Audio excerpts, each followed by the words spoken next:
Happy Monday, everybody. Welcome to the Sean O'Connell Show, ESPN 700, 92.1 FM.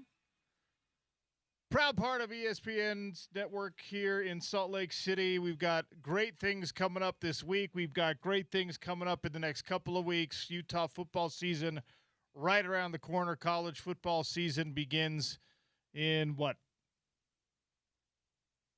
Like 10 days? Oh, my gosh. Oh, my gosh. NFL season, preseason is underway. You're getting some storylines out of really every corner of the country. When it comes to college football, it's actually going to inspire some of what we talk about on the show today. Ari Temkin and Zach Moss are both going to stop by on the program this morning. Well, it'll be afternoon. Ari at around 12:30. Zach Moss in the 1 o'clock hour. We've got an hour plus to start the show where we're just talking about our predictions, our prognostications for what Utah football is going to be. I got to give a shout out to the bosses here at Broadway Media, which includes for everything except the 3 hours that we're on actually on the show, which includes James Peterson. The O'Connell family had a doozy of a week last week, man. And I was out, then I was in, then I was out again. And I appreciate all of you out there listening. I know that you already deal with that because of my duties on the PFL, and hopefully you're tuning in and watching me for those. But this was family stuff and health stuff. And again, very grateful for the health professionals up at Primary Children's and anyone who deals with all that kind of stuff. Everyone is fine. Everyone is good. We're all going to be okay. And I'm incredibly grateful for that. But, man, crazy week. So this week, it can only go up from here. I'm out again on Friday for the final summer series event for the PFL. We'll be in Tampa. You can watch that on Saturday night on ESPN. And then we're full speed ahead into the college football season, and I'm super pumped for all of that. James Peterson is behind the glass today. He's got some stuff he's taking care of tomorrow and the next day, if I'm not mistaken. So we're getting it all in. Well, we're getting it all out before we get into football season. Yeah. For me, it's that even though this week is the first week of school in Davis County where we live, first day is not till Thursday, but it's first week of school. The daycare, which is through Davis County School District, doesn't open until next week. So I get to hang out with the boy the next couple of days. I like that. That's I will always endorse that being a reason that you have to take off a day or two. Thankfully nothing like what you went through last week, but also thankfully everybody's okay in the Sean O'Connell household. Yes, everything's going to be all right. We are lucky to live where we live and to have the resources we have at our disposal when it comes to health emergencies and things like that. So I'm also just really glad that you finally complied to the beard policy we have around here. I was hoping you would bring that. If you're watching, it's on YouTube. That people are wondering. If you're watching on the YouTube channel, there comes a point in life, all of you young kids out there, okay, where the choice becomes, do I want old face or do I want chubby face? And I've opted for chubby face. The beard is gone temporarily. My wife has made it abundantly clear that this is not the look she wants me to stick with. Needs to come back. So the beard is gone temporarily, but you know, when you shave off a beard, you reveal your actual chins and jawline. That's not ideal. So I'm almost 43 now. When you get to this level in life, if you're me at least, you're choosing, do I want to look older than I actually am, or do I want to reveal to people how chubby I actually am? And that's where we're at right now. It's weird for me, OC, because I didn't know you in your last stint, ESPN 700. I haven't been to a lot of Utah games, so I haven't seen you in press row there in times when you didn't sport the beard all the time, maybe. Yeah. So this is the first time in person. I've seen the pictures. We had one running for way too long of you, a 10-year-old picture of you on our website and stuff. I've seen it. I've seen the pictures of clean shaven, and this isn't quite completely clean shaven, but but in comparison, clean shaven Sean O'Connell, I have not. This is the first time in person, so this is like looking at a new person for me. It's been 3 years, 3+ years. So my middle daughter had no memory of me without a beard. My youngest daughter had never seen me without a beard. Did she have did your youngest have the videos of dad shaves the beard off and she starts screaming? Thankfully, it wasn't like quite that harsh. It was pretty cute, actually. I come out, they were all out on the back deck, and my wife was just like, "Ow!" And I immediately knew that was a mistake in her eyes. My oldest daughter was like, "Oh, wow, okay, Dad," because she has seen me. She remembers. Yeah. My middle daughter was kind of like, "Whoa, Dad." And then the baby, we kept going, "Is that you, Dad?" I'm like, "Yes, it's me. It's me." And she was like, "Wow, why did you do that? Is that you, Dad?" And she did that over and over again for like an hour. Funny. And it was very cute. And she still was willing to, like, you see those videos where kids like run away from their dad. Yes. They cry. They're hilarious. They're but scared. Also, if you're the dad, I can see that not being as funny. Be a little heartbreaking. No, she was still like, she came to me and like, let me like snuggle her and stuff. But she was just like a little confused by the absence of the beard. That you, Dad? Yeah, that's hilarious. She kept saying, "Is that you, Dad?" So I was a little worried because I just recently cut my hair. After growing it out for a really long time. And it's a drastic look for me when I get my hair cut because I don't get it. I let it grow for a while, as you've learned, OC. And so I was like, he's gonna be like wide-eyed or something. He actually did not have any notable reaction, so I was grateful for that. So interesting stuff going on, appearance-wise, lifestyle-wise. Anyway, here we are. A Monday show, marching closer to a college football season where we believe both of the in-state universities are going to have something to say about the Big 12 conference race, where the University of Utah is trotting out a brand new regime for the first time, at least in a full season. Obviously, Morgan Scalley was the head coach for the bowl game, but the regime change is now like they're deep into camp. We're gonna effort having the head coach on as soon as possible. I'm still really eager to talk to Steve Saunders because, man, we keep the visuals that we're getting, practice availability, the videos that are coming out of the program. And I know you don't want to overreact to it, and I know that everyone in college football right now is doing this same thing. Like, oh, did you see how big so-and-so is? Or did you see how shredded so-and-so is? You see how fast this guy looks? The big bodies, especially at the University of Utah, the body composition of the offensive line and the defensive line, I think is where the offseason strength and conditioning change is most noticeable, right? Weight-wise, these guys are probably similar or the exact same as where they were. The body composition thing is massively important when you're talking about your big fellas, because in college football now, in Power 4 college football now, everyone is going to be between, the freshmen coming in are 265 and up, but the guys that are actually going to play are in like that 290 to 320 range for the most part on both sides of the line of scrimmage, with some outliers. Well, you could be 290 and have a bad body. You can be 290 and be flirting with a six-pack. We've seen both, right? And the Utah big men are starting to slide a little further toward that side of the spectrum where it's just like, okay, that's a big boy. There's not a lot of belly fat going on. There's not a lot of extra double chin kind of situation happening right now. And so I'm really eager to talk to Steve Saunders about the philosophies that have helped facilitate that at the University of Utah. And again, I feel responsible for saying this. The previous regime was excellent already. Greg Argist was an incredibly knowledgeable and excellent strength coach, in my opinion, and a guy that I hope only great things for him and his family.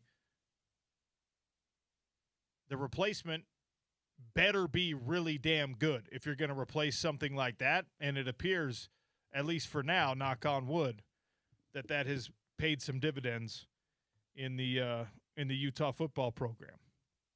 The Associated Press preseason top 25 is out. The AP poll has Ohio State 1, Oregon 2. Wait, hold on. Who's number 1 again? Well, the AP poll almost never, ever ends up being accurate at the end of the season, James. So careful about your glotation. It feels good to hear that. It just feels good to hear your favorite team number 1. Ohio State 1, Oregon 2. Oregon also got some first-place votes. Georgia 3, Notre Dame 4.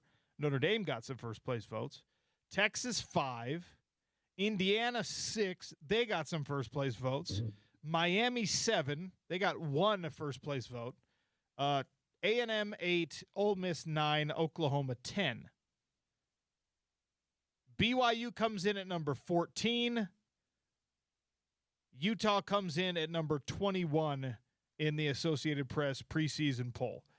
Texas Tech is 12, highest ranked, as it has been the case in every preseason poll. Highest ranked Big 12 team is Texas Tech at 12.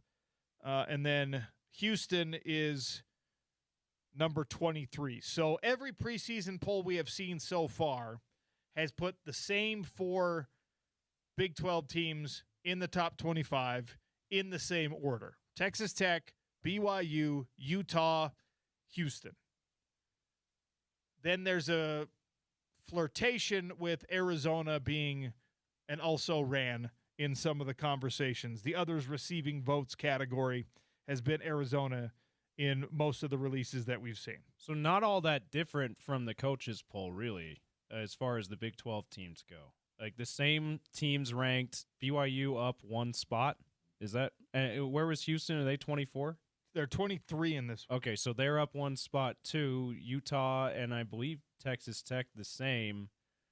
So, yeah, similar to the coaches poll as far as preseason goes. I thought that Texas Tech was 11 in the coaches Maybe they poll. were 11, yeah. Texas Tech was, no, you're right. They were 12 in the coaches poll. BYU was 15 in the coaches poll. Utah was 21 and Houston was 24. So you're right. It's kind of all the same, right? And this is one of the worst things about predictions in college sports. When it comes to preseason all-conference teams, when it comes to preseason rankings, I'm almost obsessive about finding the people who have a differing opinion. It's one of the reasons why I like Josh Pate. It's one of the reasons why I like Joel Klatt so much. It's one of the reasons why, well, those really are the two that I think are the outliers. George Reister, if you've been paying attention to the stuff that he does, I know him well from the Pac-12 days. Those are guys that will kind of buck the norm, and they will do something besides regurgitating the same confirmation bias type polls. And they're wrong just as often as the other polls are wrong. Maybe more often. I haven't done a real study myself. But right now there's a lot of agreement on where teams lay out in these coaches poll and the Associated Press poll. The coaches think Indiana is better than the Associated Press does. Coaches, again, half of them give it to their SID and just say, put whatever you want. Probably more than half. But Indiana is 8 in the AP poll. There's 6 in the coaches poll. And what we're seeing, just for those keeping score, Big Ten, SEC, Notre Dame, SEC, Big Ten, ACC, hey, SEC. That's the top 10. Yeah, that's the top 10. All right. Go figure. I mean, So, Miami makes sense that they're the only ACC team getting some big love with the fact that they went to the national championship game last year and they brought in one of the top quarterback transfers in this cycle. So it makes sense they'd be top 10. You being in the Big 12 footprint, we'd love, even if it's Texas Tech, that, you know, the top ranked Big 12 team could crack the top 10, of course, but The conference is gonna have to prove some people wrong once again and earn it on the field. I will say, if you're looking at this through a Big 12 lens, in week 6, you've got an opportunity to have 2 top 10 teams by the time you get there. Texas Tech's schedule is very, very friendly, and they're already within striking distance, right, of that top 10. I don't think Texas Tech is going to experience a loss in the first half of their season. BYU, they've got a really tough game against Arizona in week 2, but BYU is another team that we could see in the top 10 before that Utah matchup. I mean, especially because the Notre Dame matchup is before that too, right? Especially if they can pull off that upset, which even though that's a home game, Cougar fans, that's an upset. They're probably going to be double-digit dogs at that point. Yeah, so if they can win that game, I would be, and they're undefeated, of course, I would be very surprised if they're not a top 10 team. Now, the problem with the SEC teams that being, so heavily populating the top 10 is that a lot of those teams can be one-loss teams, and people will still put them in the top 10 because as long as it's an SEC loss, they're going to be like, oh, well, that's a quality loss. We're not going to punish them unless it's a blowout. But that's your AP poll. Utah coming in at number 21. I had a couple questions for you today. We're going to kind of flesh some of these things out because we got a lot of time before our first guest. Whoa, James just whispered something in my ear here. We have breaking news about salary cap circumvention investigation going on with Kawhi Leonard. Yes. Is this worthy of a breaking news? Oh, yeah, absolutely. We could just make our own. Oh, absolutely. I got one right here. All right, here we go. Okay. The NBA has found no evidence showing LA Clippers owner Steve Ballmer funneled money through team sponsors to pay Kawhi Leonard in order to circumvent the salary cap, according to 3 people with knowledge of discussions between the two sides in recent days. This is Don Van Natta Jr., Baxter Holmes, and Ramona Shelburne reporting for ESPN. All right. So Kawhi is going to get away with this. The Toronto trade will go through. Steve Ballmer's going to get away with this. Steve Ballmer's going to get away with this, which was always going to be the case. The owner was never, ever, ever going to be punished. You are not we already talked about this weeks ago, but there was never going to be a scenario in which Steve Ballmer himself was trotted out as an example, was castigated publicly, was handed a suspension of some kind, was slapped on the wrist. There was never, ever going to be a possibility that Steve Ballmer himself, one of the wealthiest owners in a group of very, very wealthy owners. If you're a sports owner, you're obviously absurdly rich. Steve Ballmer is one of the wealthiest owners in pro sports. He is one of the most powerful owners because of that in pro sports. He is in LA. I know it's not the Lakers, but there was never going to be a case where Ballmer himself was going to be the fall guy here, was going to be in trouble here. If anything, it was going to be without knowledge of ownership, without knowledge of the situation as far as Steve Ballmer goes, so-and-so in the Clippers organization facilitated something. Now, it appears, right, that Kawhi Leonard got money he wasn't supposed to get. But Steve Ballmer is a smart enough person, smart enough businessman, smart enough owner that he would have layered probably several people between him and Kawhi Leonard in this situation, that he would have had maintained plausible deniability the whole way through. And this NBA investigation, while Adam Silver has been like, we need to get this thing wrapped up, they never wanted to find Steve Ballmer at fault. They never wanted that. They never wanted to find it something that, Kawhi Leonard. Now, they want to send a message to the other owners, hey, don't do this stuff, wag the finger. We want to make sure our salary cap is a real salary cap. But you know how bad it would be for the NBA if one of the biggest trades of the offseason or one of the biggest player acquisitions in Kawhi returning to Toronto was not allowed because of some rule breaking by an owner or some rule breaking by a front office or whatever else. So this is always kind of what I thought might end up happening, but breaking news that no wrongdoing by the owner. The wrongdoing is handed to somebody else. This is exactly what NIL payments were before NIL payments were legal, right? Head coaches knew they were happening intuitively, but officially they were insulated. It was never – Cam Newton did not get a bag of cash from his head coach. But Laramie Tunsil didn't go to his head coach to talk about, hey, my mom's bills need to be paid this month. You go watch every movie that you've ever watched on this. Blue Chips. The head coaches were looking to the friends of the program, right?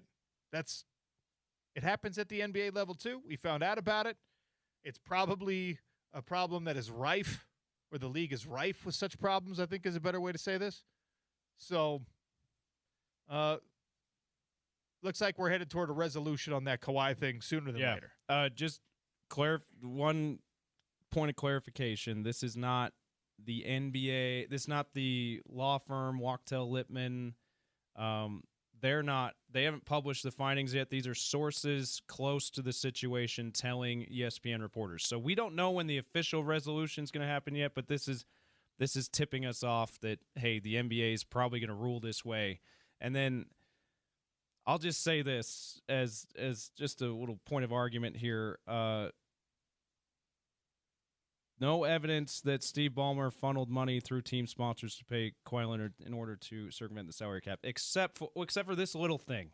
In the Department of Justice investigation of Joe Sandberg, the Aspiration founder who's in prison now for defrauding people, including Steve Ballmer, there is a signed statement under oath from an employee of Aspiration saying, quote, "This was done to circumvent the NBA salary cap." So except for that unbelievable smoking gun, there's no evidence. There's no. It's laughable to me that this might be the resolution. Well, and I mean the wording is important here, right? Because correct me if I'm wrong, it doesn't say there's no evidence to show that money was not funneled to Kawhi Leonard or that salary cap circumvention was conducted. It's that Steve Ballmer. Yeah. That's a good point. The exoneration here that the NBA is interested in, that the Clippers are interested in, is Steve Ballmer. It's for the owner. Yeah. I mean, we saw this with Arizona basketball a few years ago, right? Like you got it. Chris Carter told us you got to have a fall guy. And the Clippers are going to have it. Yeah, and maybe it's quote-unquote, as Pablo Torre and Amin El-Hassan have nicknamed him, quote-unquote, Grandpa Dennis Wong, the only minority owner of the Clippers. Maybe that's the fall guy. I mean, who knows? I don't know. Remember when we had this – I mean, you could go back to a lot of – remember when Miami, it was Nevin Shapiro? Was that the guy's name? He was like he was throwing the yacht parties and all of the athletes were getting, cars and things like that. And it was just like, oh, yeah, this guy who was a booster was the problem. Not the AD, not the head coach. Yeah, you're right. It's like, oh, we really? Shouldn't be surprised at this. It's still just it's still maddening to anyone that's followed this saga, like me, an avid listener of the podcast with Pablo Torres finds out. Maybe the avid listener of the Pablo Torres podcast. Right. Like, you've followed it, and it's mind-blowing that this might be the resolution, that this might be the way. But also, it's not because of what you laid out, and the other reason is the NBA and leagues, they do this thing, teams do this thing where they call them independent investigations. They are anything but independent. These leagues and these teams pay these law firms to investigate their problems as a PR, as a way of getting good PR. And they're not independent because they're being paid by the leagues and teams that are doing wrong, that have done wrongdoing. So of course they're not going to publish anything that their clients don't want them to publish. They're going to the clients, in this case the NBA and the Clippers, are going to be like, oh yeah, go ahead and say this, but why don't you just leave these things out of your independent investigation? So that's the other dirty secret around all this. All right, so brief little interlude there to give you the latest breaking news on that situation. We'll jump back into some Utah football discussion. Again, day late and a dollar short on this. One of the craziest, funniest storylines of an offseason is what's going on at LSU with a former Heisman Trophy winner and Jaden Daniels, now obviously a successful young quarterback in the NFL, apparently in a feud with his alma mater at LSU over his jersey, which is not retired. His jersey number being used by a cornerback, highly touted recruit on Lane Kiffin's roster. Really good as a freshman last year too. Yeah. So we will talk about whether LSU should be using number 5. More importantly, there's only one jersey number retired at the University of Utah. Who would be the next one if you were going to do it? I actually like that Utah doesn't have jersey numbers retired. I think that's helpful for recruiting. But if it was going to be another one, whose number would you, as a fan, be happy to see retired at Rice-Eccles Stadium? 877-353-0700. We're starting off on a Monday. It's the Sean O'Connell Show, ESPN 700 and 92.1 FM.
877-353-0700. If the University of Utah football program decided to adopt the tradition of retiring jerseys of honorable and prominent players,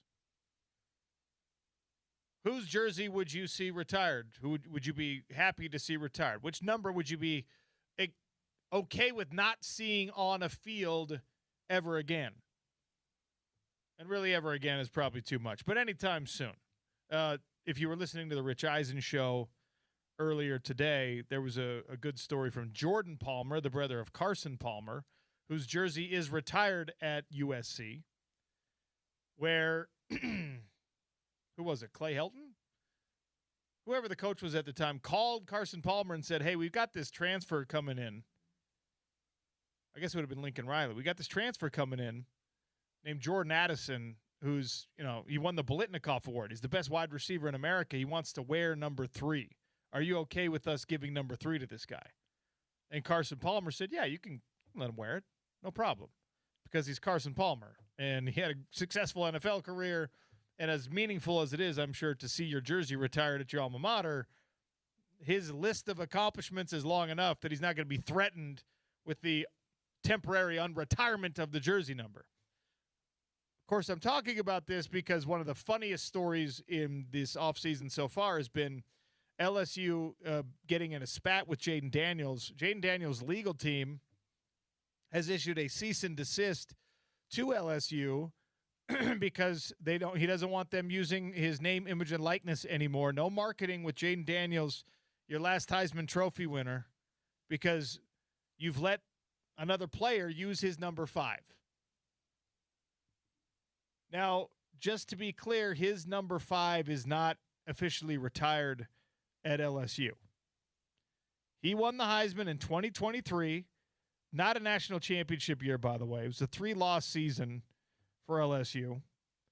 And DJ Pickett, who's a sophomore corner, was allegedly promised by Brian Kelly that he could wear number 5. He wanted to come and wear his favorite number. Brian Kelly says, yeah, you can wear number 5. And Lane Kiffin was convinced that this kid was offered something and he should be allowed to have that. I think that the truth of the matter is Lane Kiffin doesn't give a you-know-what about what Jaden Daniels thinks. I don't think he cares about what any person on earth thinks. So if this kid wants number 5, he's going to give him number 5. It's one less headache for the current head coach of LSU. And Jaden Daniels, well, at least an attorney representing Jaden Daniels, has informed LSU it can no longer use his name, image, and likeness as of August 5th.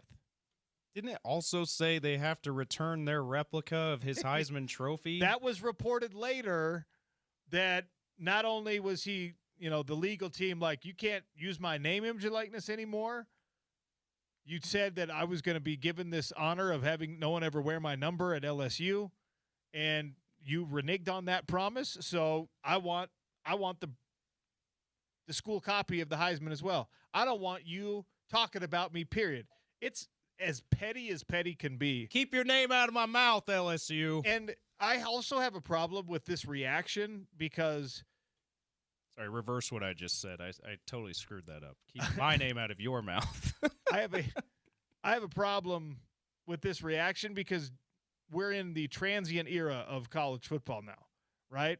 If you're somebody who bled, sweat, cried for LSU for 5 years, and you were told, hey, no one's ever going to wear number 5 again, we're going to officially retire that jersey, the policy is you have to be out of the school for 5 years before your jersey can be retired. Okay? We're going to retire that. No one's ever going to wear number 5 again. Makes a little bit more sense. If you're somebody who transferred there, were given a bag of money to come and play, you were a free agent, you're a mercenary, and you came and you did great things. You didn't win a national championship. It wasn't an undefeated record. You benefited from the relationship as much as LSU did, more than LSU did. You personally won the Heisman Trophy, improve your draft position, all these things. I don't think LSU owes Jaden Daniels a dang thing, honestly. If it were, again, if this were Alex Smith instead, right? And the University of Utah had said, Alex Smith, no one will ever wear number 11 again. Plenty of people have, by the way, since then. But let's say they were just like, no one's ever going to wear 11 again. And then Paul Kruger gets back from his mission, and he wants to wear number 11. And they're just like, yeah, sorry, Alex. Alex wasn't paid while he was at the University of Utah. Alex didn't transfer in as a mercenary to the University of Utah. Alex did lead the team to its highest national standing ever, at that point at least. Like, he was the guy. I would have a problem with that. The Jay Daniels thing is, for me, it's like, what are you talking about, man? You don't own, and by the way, it's number 5. You know how many people want to wear number 5? Every roster in the country right now has not one player wearing number 5. They've got 2 guys wearing number 5. There's a defensive back and a wide receiver wearing number 5. There's a quarterback and a safety wearing number 5 on pretty much every roster in the country right now. When it's across sports, OC, 5 is not one of those numbers that you think of as like, oh, that's a prestigious number, but it's always taken. In every sport, there's a number 5, and it's probably just because a lot of people like the single-digit number on their jersey more than some of the double-digit numbers, maybe. But that's like 5 is a prominent number across sports, not just in college football. So absolutely, it makes sense that someone wants the number 5. And I talked about this, and when I filled in for you for an hour on Thursday, because that was the day this stuff broke, OC. Couple of things came to mind when I heard about this. One is it's completely on brand for Lane Kiffin. Guy they haven't even played a down yet with him as head coach, and he's already started a controversy. Okay, that's completely and you said it perfectly. He doesn't care who's mad at him. He doesn't care who likes him. He's just like, I'm the coach now. I'm going to let this kid wear number 5. The other thing is, attendant to that, since when is Lane Kiffin, whether he's Lane Kiffin or another head coach, since when is he supposed to uphold a promise that a previous head coach made to a player that he didn't even coach? Because Brian Kelly promised DJ Pickett the number, and then Jaden Daniels got mad and told him about it. So then he promised Jaden Daniels, okay, no one's going to wear 5 while I'm the coach. Well, Brian Kelly's not the coach anymore, so that promise doesn't matter. Like Jaden Daniels. I get it, right? If you're a player, you want the institution, you want the school, regardless of who the coach is or the athletic director is or whatever. LSU is like, it's a country, it's a state. Yeah, by the way, these things. I actually love this. Makes me love this story, as tongue in cheek as all of it is. This makes me love the fact that what Utah did was they found a way to honor the great players of the past without retiring jersey numbers. It preserves the truly special nature of number 22 being retired, because that's a heavier memorial than most jersey retirements are, right? That's a different kind of thing. So it preserves that. And also it allows for the program to honor the greats without taking their number out of play, because it does matter to players. It does matter to kids what number they get to wear on their jersey.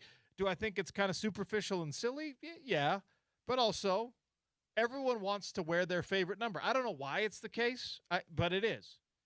Right now, James, how many numbers do you think there are on the Utah roster that don't have just one player wearing them, but have 2 players wearing them? How many? I would say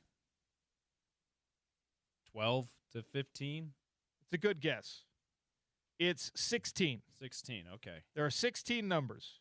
What? Oh, I'm sorry. There are 17 numbers, because it's 17. The number 0 has 2 players wearing 0. Cyrus Polu, Kyrie Schultz, both wearing 0. This would be the number I would want to wear. 0. Yeah. It's a cool number. I don't know why I like it so much, but I do. All right. Rabbit Evans and Wayshawn Parker, both number 1. Rock Caldwell and Creed Whittemore, both number 2. Nate Johnson is the lone holder of number 3. Oh, interesting. I would think that would have been a multiple number 1. Devin Dampier and J.C. Hart both wearing number 4. Last year it was Don Saunders. That's right. Dom Saunders is number 4 along with Devin. Yeah. Daniel Bray and James Chenault both owe Jaden Daniels an apology for wearing number 5. No school in the cease and desist letters to every school in the country. It's like a Jackie Robinson situation in baseball. Do you know who I am? I'm Jaden Daniels. Which, by the way, did you see how this got meme-ified over the weekend? The Mets. Did you see the Mets? I missed the Mets one. The final score of their game over the weekend, I can't remember who they beat, was 4-1. And they tweeted out, stopped at 4 out of respect to Jaden Daniels. Just so good. There's a bunch of these things all over the internet right now. Can I tell you the best line I heard on Thursday about how ridiculous it is that Jaden Daniels is threatening legal action over this? So the Tony Reale, former Around the Horn host, RIP Around the Horn, he filled in for Dan Patrick on Thursday, hosted the Dan Patrick show, which was fantastic. His line was, "This is like pulling out a bazooka to kill a mosquito." It's really wild to do it like this. It's such a bad look for Jaden Daniels. He put out his own kind of damage control statement that made it seem like maybe he either didn't realize the backlash was going to be so strong, or that I guess potentially he really there was a miscommunication between him and his legal team to where he probably complained to someone, and then he's like, whoa, guys, I'm dialed in. I'm in football camp myself right now. It's all about winning for the Commanders right now. I'm not worrying about this. I'm letting my legal team handle it. It's like, Jaden, I don't know, man. It's as bad of a PR look as you could find for a guy who seems otherwise very likable. It's just unnecessary. Like, you could have called Lane Kiffin. You could have called the new AD. You could have had your people call them, and not your people as in your lawyers, someone else that helps you manage things who's not a lawyer. You could have had them call him and be like, "Hey, we would prefer that number 5 is still reserved for me for a couple more years before it can be retired." It just tried to resolve it that way. You did not have to threaten legal action, my guy. It's a pretty crazy deal. The other double numbers on Utah, any other? Well, it's basically it's 1 through 15 with the exception of 3, and interestingly enough, 18. Oh, hold on. Britton Covey's upset about that. Tobias Merriweather and Earl Parker, how dare you? Yeah, a receiver, no less, Tobias Merriweather. The responses on which number could be retired, should be retired for the University of Utah if they were to adopt this tradition. The most of the answers, 877-353-0700. It's Alex Smith. It's Eric Weddle. It's the guys who are going to have their name in the Ring of Honor, right? One that would be interesting for multiple reasons for me, Luther Ellis and his son both wore the same number. Oh. 83, right? Just put Ellis. Just put Ellis? Yeah. And it's like, it's not the most popular number. It's not a single digit. It's not something like that one. Okay, you could retire for the sake of multiple Ellises. You could retire that number. Sure. I would be on board with that, right? I think Elijah Ellis is also wearing 83. Is he really? Okay, so just don't have the name, don't have the first name, just put Ellis. Especially if Elijah ends up being a standout player like his brother and his dad. If you have the last name Ellis, you could wear number 83, but nobody else can. Yeah. Because it seems like undoubtedly these sons of Luther are going to have sons of their own, and those are going to be great football players at some point too. Absolutely. So it could just be the Ellis number. You could just give 83 to every Ellis that comes through. And then if you're going to do that, though, if no one else can wear it, you can't wear anything else. If you're an Ellis, you have to wear 83. That's the Ellis number. I'm sorry, you want 20 or not 22. I about said 22. Oh, you want 25? I'm sorry. Yeah. You're an Ellis. You're an Ellis, you have to wear 83. Does your family legacy mean nothing to you, young man? My older brother's already on the roster wearing number 83. Okay, fine. You're the offensive 83 then. You're playing offense now. You weren't going to play offense until this number dispute came. Until he graduates, you're a tight end, and you're wearing number 83. It's all right. You're not going to play much anyway until he graduates, so you're fine. We're basically redshirting you, okay? If there's only one guy I could choose with this OC, because I'm with everyone else, it's Alex Smith or Eric Weddle, I might say Weddle.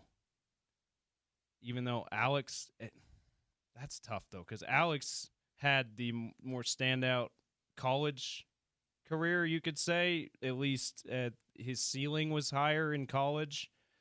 But Weddle probably being an NFL Hall of Famer by the time his number would be retired makes you go, I mean, Alex Smith's not a Pro Football Hall of Famer. Like, that makes me feel like even though that has nothing to do with his college. I like that you said probably instead of possibly also. I appreciate that optimism. Hey, you've convinced me. You say it every other day, and I'm like, you know what? He's probably right. There's a strong case to be made, okay? And then obviously the exception you make if he comes, Gage Weddle is allowed to wear 32 if he wanted to. Yeah, the Weddle number. Although I don't think he wears 32 in high school. Does he not? I think he wears 22 if I'm not mistaken. Oh, well. Oh no. That's not going to be an issue. This Bum. recruitment, is it? What do you do? I could be wrong about that. 877-353-0700 if you know what number he's wearing. I'll find a picture of him, and it's not on his recruiting profile. We'll find a picture and we'll figure it out. All right, another question for you about Utah football after we take a quick break here. Remember, we have sound from Camp Scally. Utah football camp officially underway. Media availability is happening all over the place. We are putting the sound on the website, ESPN700sports.com, on the ESPN 700 app. Coverage is brought to you by Senexel JBR, Beer Bar, Citron Cooperman, Big O Tires, and your Utah Toyota dealers right here on your home of the Utes, ESPN 700, 92.1 FM.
Oh, welcome back to the Sean O'Connell Show. I got a Utah football question for you as we march closer to the beginning of their season against Idaho.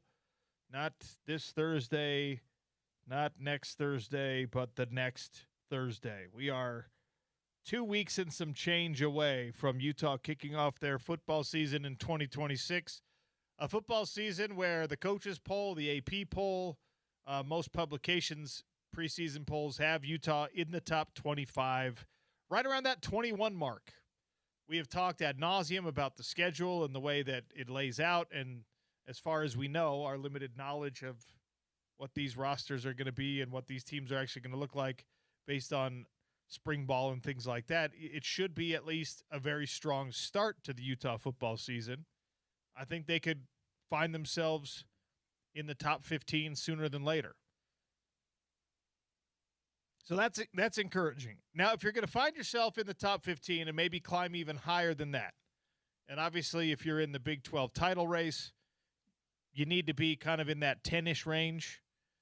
If you're a Big 12 champion eventually, you hope that makes you a top 8 team at the very least. If you're an undefeated Big 12 champion, which I don't think any of us have that level of optimism, but if you're an undefeated Big 12 championship team, you should be a top 5 team, probably more like number 3.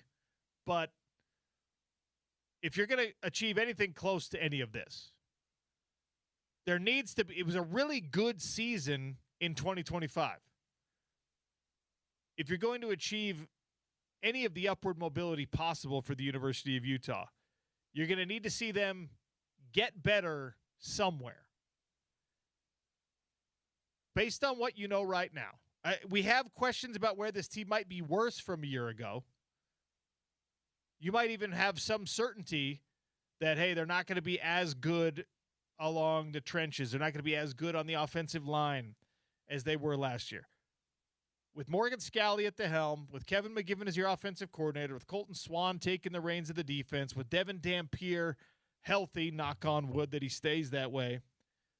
What is a place, what is a stat line, what is a category that you're confident Utah football will be better in 2026 than they were in 2025?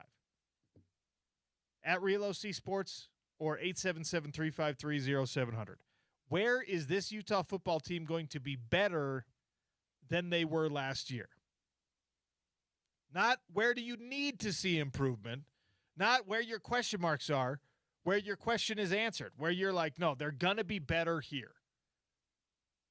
And if it's something as, I won't say as simple as, but if something as sparing as the kicking game, fine. If you think they're going to be better at kicking field goals, maybe it's just better at trusting the field goal kicker. Maybe that's something that matters to you. I would not sleep on the amount of listeners and Utah fans who that is at top of mind because of how the BYU game turned out last year. Absolutely. And that's a valid enough reason for you to be concerned about that. When I look at it and I know what the questions are, I feel like this team is going to be better at distributing touches. I feel like what I know about Kevin McGivern, what I know about the roster, which is, honestly, it's pretty limited because we don't get to see them at full speed action until 2 Thursdays from now. And you might not consider this an improvement as a fan. I do. You're going to have more touchdowns by more players this year, meaning you're going to have more guys score touchdowns. You're going to have greater diversity of weapons in this team, in this offense. You are not going to be as reliant on 1 or 2 players, especially in the passing game, to get into the end zone.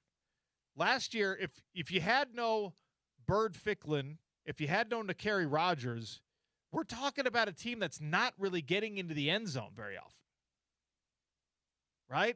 That would have been massively problematic for Utah football last year if you weren't able to rely on certain sparing guys that you trusted to get the ball to in the red zone, that you felt like were your real scoring threats, whatever. I think that this year, whatever the correct way to phrase that is, the diversity of scoring threat is a place where I'm certain they have improved. Do I have questions about the offensive line? Sure. Do I have questions about the run game, stopping the run game on the other side? Yes.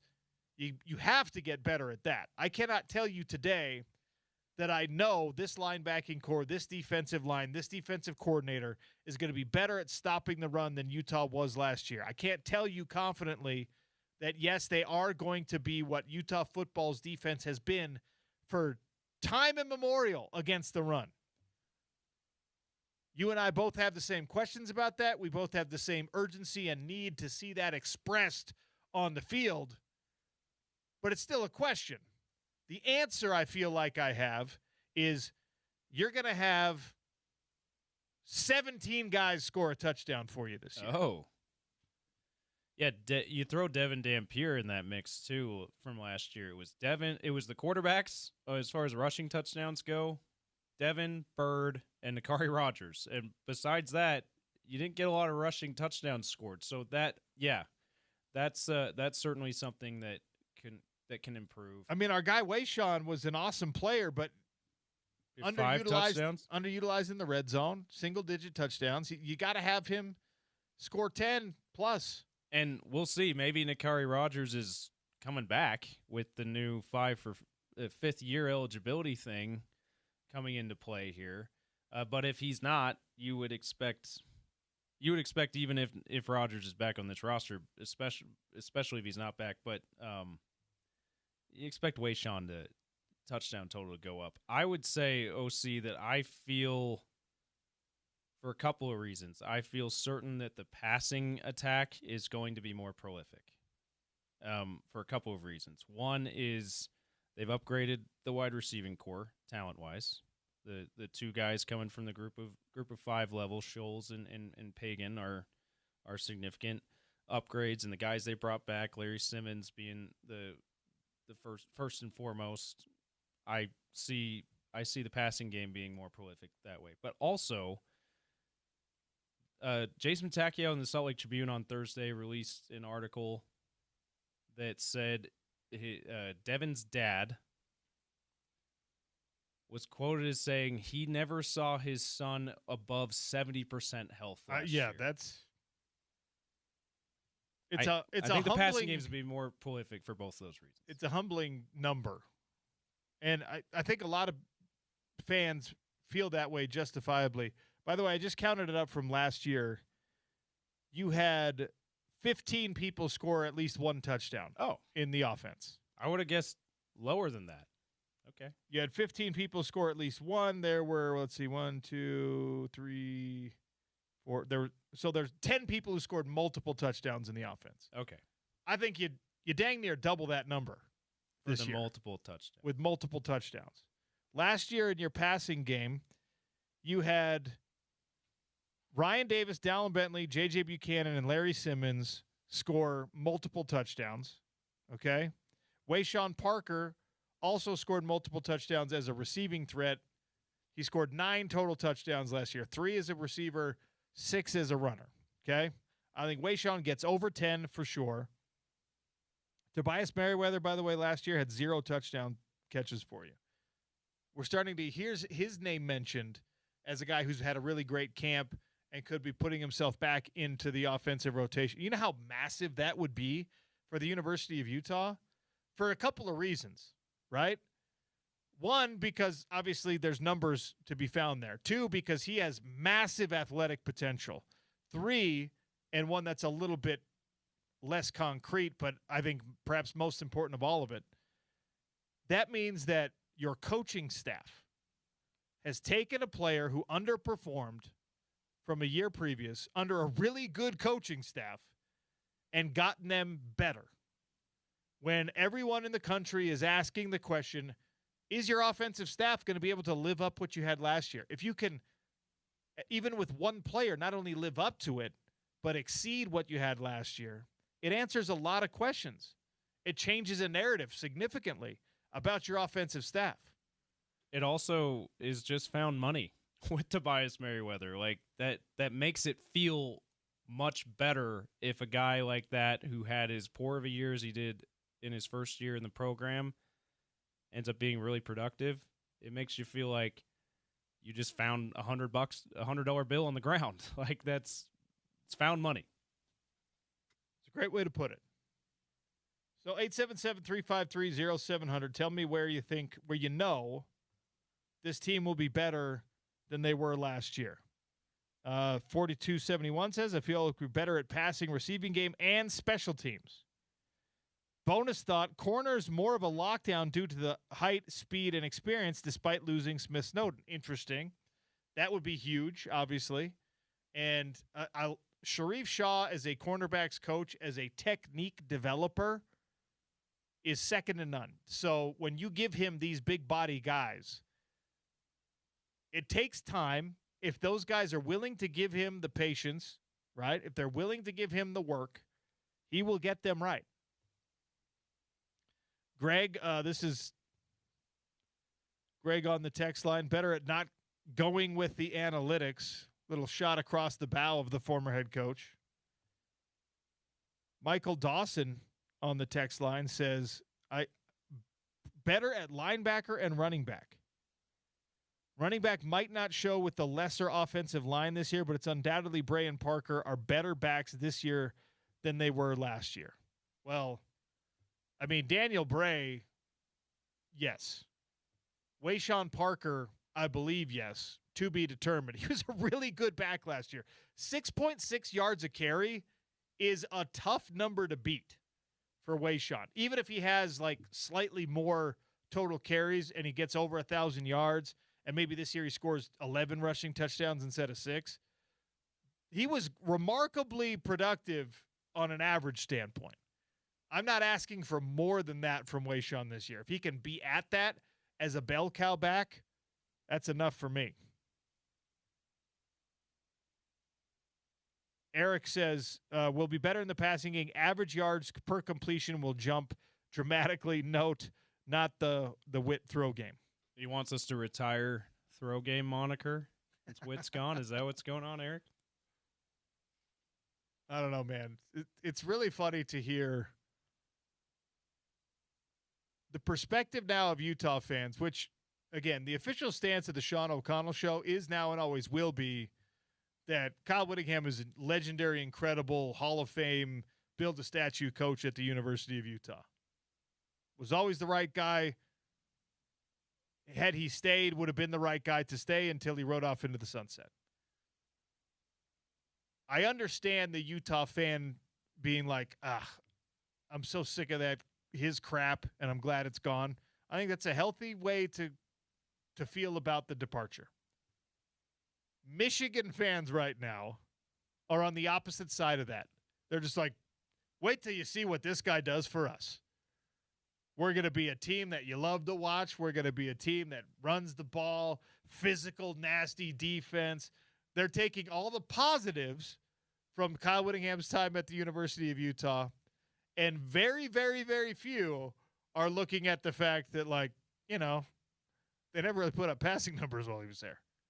It's really fun to listen to both sides of that. It is. I will say, I think there's a fair amount of Michigan fans mad at him for not hating Ohio State. There is plenty. But yes, that'll go away as soon as he starts winning games. By the way, we'll have a conversation about that game and a dynamic shifting in that game in the Daily Dump, which is coming up next. A reminder to all of you that now is the time to get on the schedule at Advanced Windows. 801-850-9100. $2,500 off, 10 windows or more. That's a discount that they've been running for our ESPN 700 listeners pretty consistently. It's not a discount we can promise we'll be running forever, okay? Number one window replacement company in Utah. Premium, top of the line, constantly improving vinyl windows.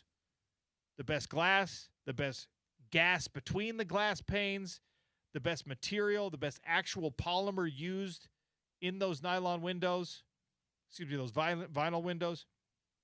They really continue to examine the science. Nate Orchard, all that attention to detail, all of that like study, that extra work, that do more than the next guy, that made him a great football player, that gave him a successful NFL career, that made him the mayor of Sac Lake City, he had to put that energy somewhere.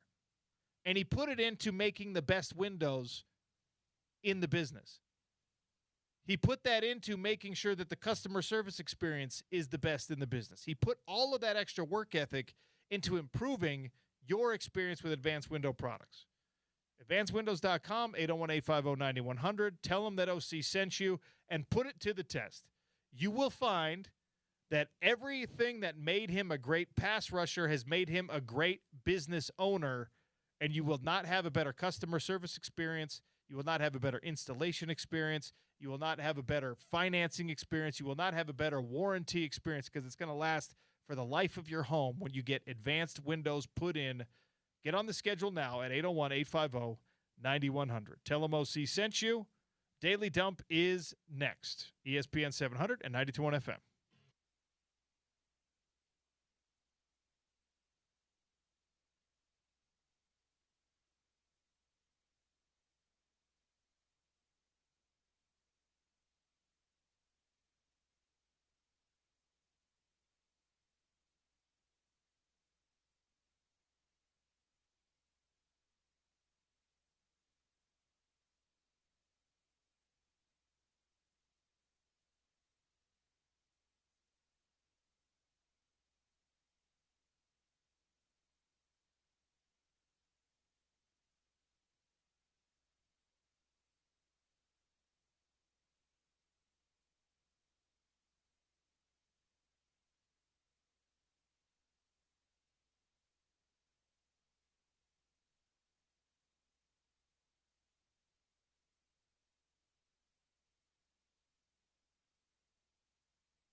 Look for the truck with the duck. Call them or go to advancedwindows.com. Not Advanced Windows. Go to valleyplumbing.com and create an appointment. Book your appointment online without even having to pick up the phone. You need an excavation plumbing job done. You need a regular old drain cleaning done. You need someone to come check out your vents and tune up the air conditioner. They can handle it all. The truck with the duck. Basically, they've got something for every homeowner for you. Valley Plumbing, Heating, and Cooling. They don't do windows, though, so that's why you'd want to go to advancedwindows.com. Yeah, if you want replacement windows, that'll make your home more energy efficient, and then you want to call the truck with the duck and tune up that air conditioner, or maybe even replace that air conditioner or the furnace. See, what you've done there is you've upgraded the whole home. You've saved on energy costs. Have you listened to the Pat McAfee country album, James? I have not. I also have not. I have no plans to do so. I am not among the Pat McAfee haters that are proliferating out there in the world right now. I know that he has reached the saturation point that all celebrities do when they get bigger and bigger and bigger and bigger, where people are just like, I don't want to see any more of this guy. I don't want to hear any more of this guy. I'm not quite there with, like, I'm fine with Pat McAfee. You know, he's on our television in front of us. It's silent, so maybe that's why I'm not at the saturation point with him. I don't have to hear playing him. A role, yeah. But, you know, I think he's been a kind of a fun addition to College Game Day. I like what he's done there. It's not my bag necessarily, the circus act. I don't understand the weird WWE stuff that he's into. That's fine. I don't have to agree with every single thing you do or love every single thing you do. The country album, look, having a limiting belief of what you yourself should do or could do isn't good for anyone, right? I'm probably not the next great American novelist. I still wrote a couple of books and continue to write because I like doing it and I want to keep doing it. And if someone wants to read them, great. If you want to think that sucks, that's also fine. Pat McAfee putting out a country album was not on my bingo card, but you know what? You know who actually was a former athlete? Well, current athlete / former athlete. He was a current athlete when he put it out. Like, Damian Lillard has a pretty good album. That Dame Dollar album, he, like, actually kind of knows his stuff. He's, like, decent. Now, it's all a taste thing, right? I don't know that any of us loved the Shaq Fu album that came out from Shaquille O'Neal back in his prime. But that was a platinum record, right? Or one of his albums was. So, you know what? Oscar de la Hoya put out a Latin pop album. That's right. That was like number 2 on the Latin Billboard charts at one point. Shout out. You know, Bernie Williams is a smooth jazz musician. That's right. Let's see. Manny Pacquiao, the boxer, to stick with the Oscar de la Hoya thing.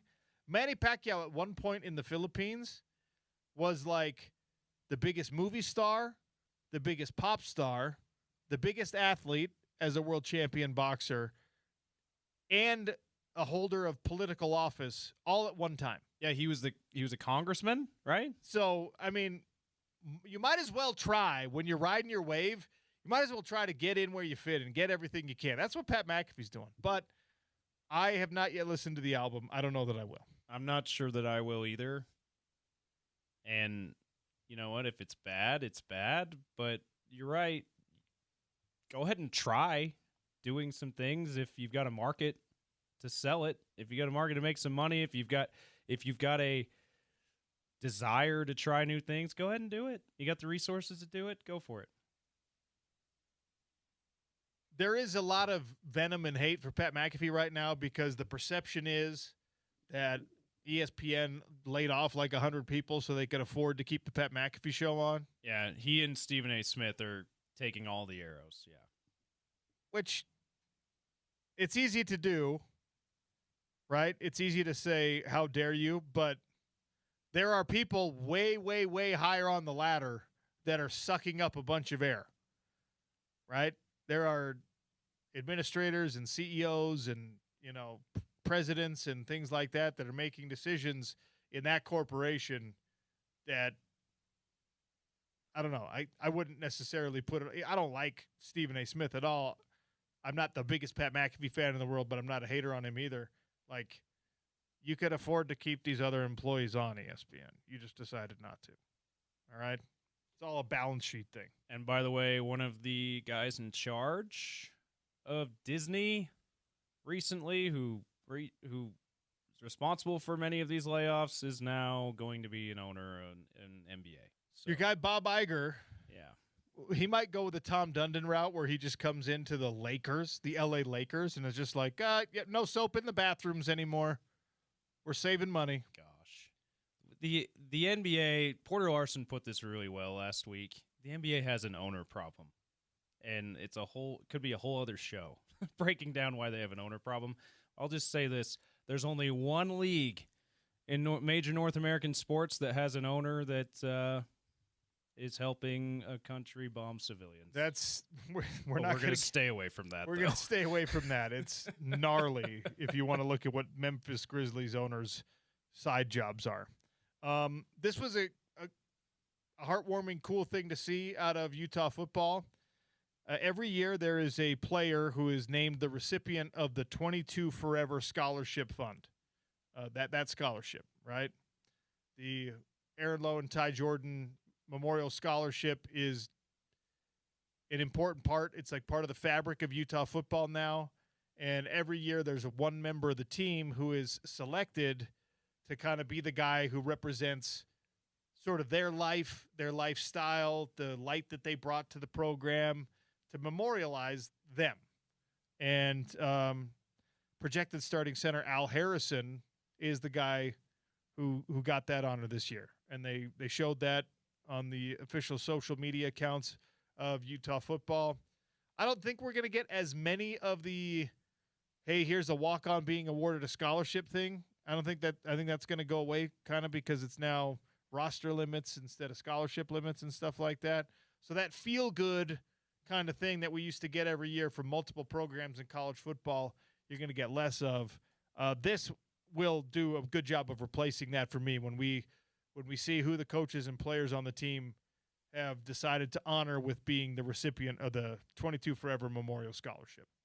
It's interesting, this 22 Forever Memorial Scholarship, because the players that have been awarded this are not necessarily – they weren't necessarily walk-ons, right? No, I think we're just telling them that you are the Ty or Aaron Lowe Memorial player for Utah football this season. Each scholarship is funded, right, by something different.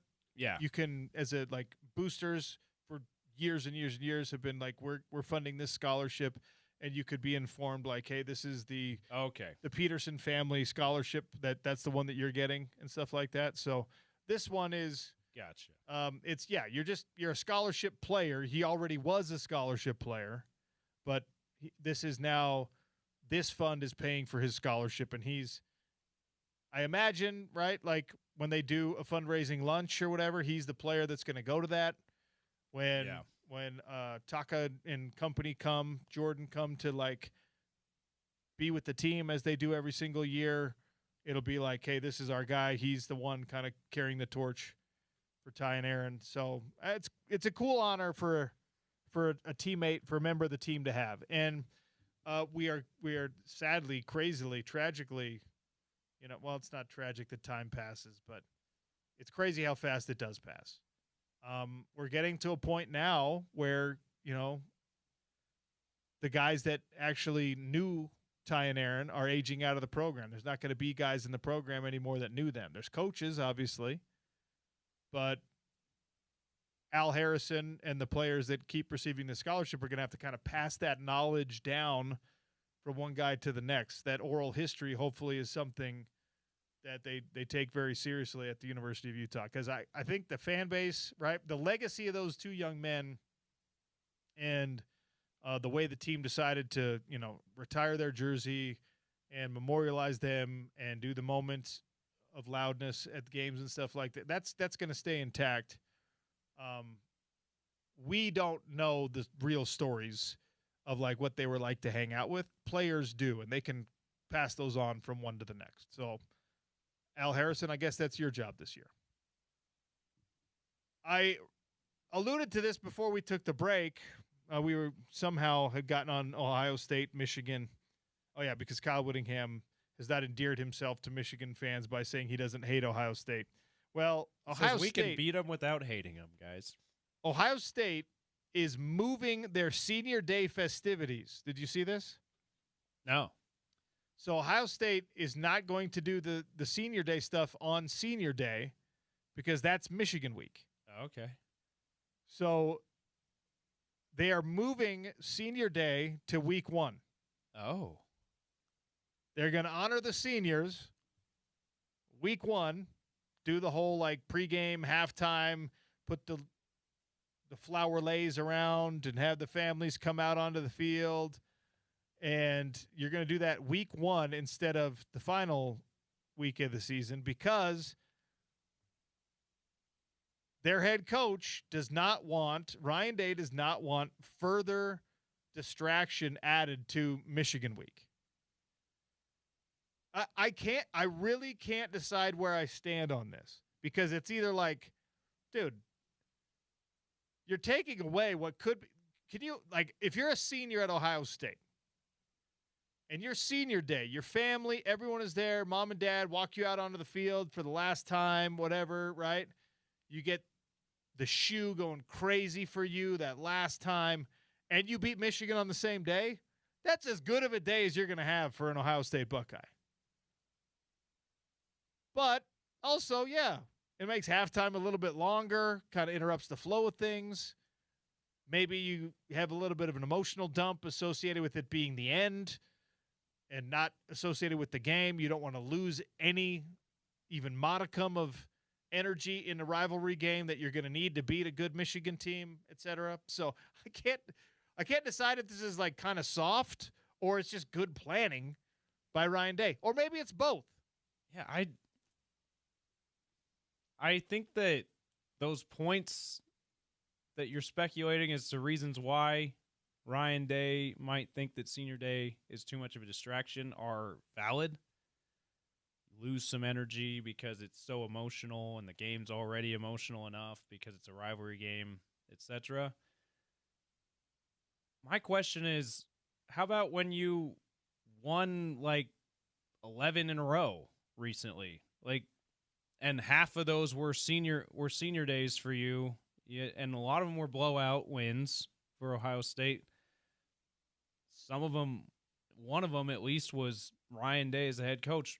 I don't think that energy and expending too much emotion on not on the football field during game time was a problem then. So I don't know. It feels unnecessary, and if you're going to move it away from that game for those somewhat valid reasons, OC, why not do it the second to last home game? Well, here's the thing. Why the beginning of the season? This is where I have a big problem with it. Is it's so anticlimactic, right? It's the beginning of the season. You're supposed to be celebrating the beginning of a season, excitement, getting back to it. Yeah. Not, hey, here's a reminder. This is the last one. So I hate it for that reason. Also, week 1, you know who the opponent is as a big Ohio State fan? It's Ball State.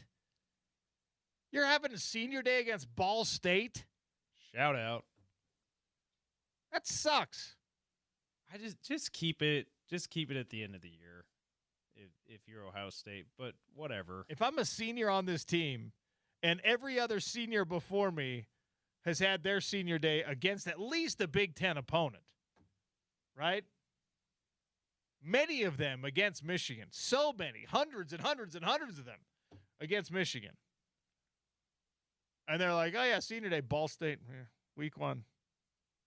There's a better alternative for this, Ryan Day. I mean, at least that's as much of a guarantee as you're going to get that you're going to win on your senior day. I guess. I guess that's the silver lining. Do it November 14th when you host Northwestern. That's the second to last home game of your season. And the other thing, I just think by principle, senior day needs to be the last game on your field. That's the whole point. Not your first game on the field of your last season. I don't know. And most teams, by the way, have moved the festivities to pregame. so that it doesn't interfere with halftime. Get it out of the way. Just move it to pregame. Just do that. Then you expended all your extra emotion, and you do it early enough pregame that you get enough time to lock back in, and then you have no excuse. Come on, dude. Hold on, this is Ryan Day. I can't believe they said what they said about me on my program on the Sean O'Connell Show. That's right. He's listening right now, and he's very upset that we're criticizing him and his fake super coal black beard. You know what, Ryan Day? I think the late Lou Holtz would agree with us too. Oh, shoot. Is that a trigger for you? We're not going to get into it. Yeah. 0279 says, that sounds weak on Day's part. Senior Day has always been end of season everywhere. He sounds scared. And now Witt hates Ohio State because that is the absolute opposite of what Kyle Whittingham would do now.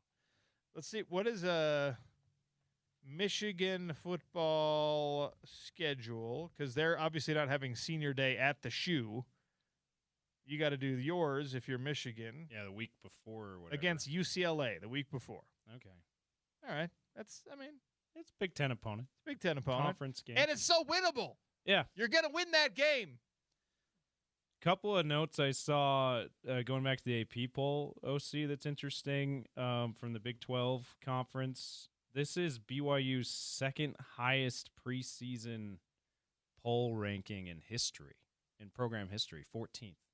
I didn't realize that. Interesting. So a historic start as far as polling goes for BYU.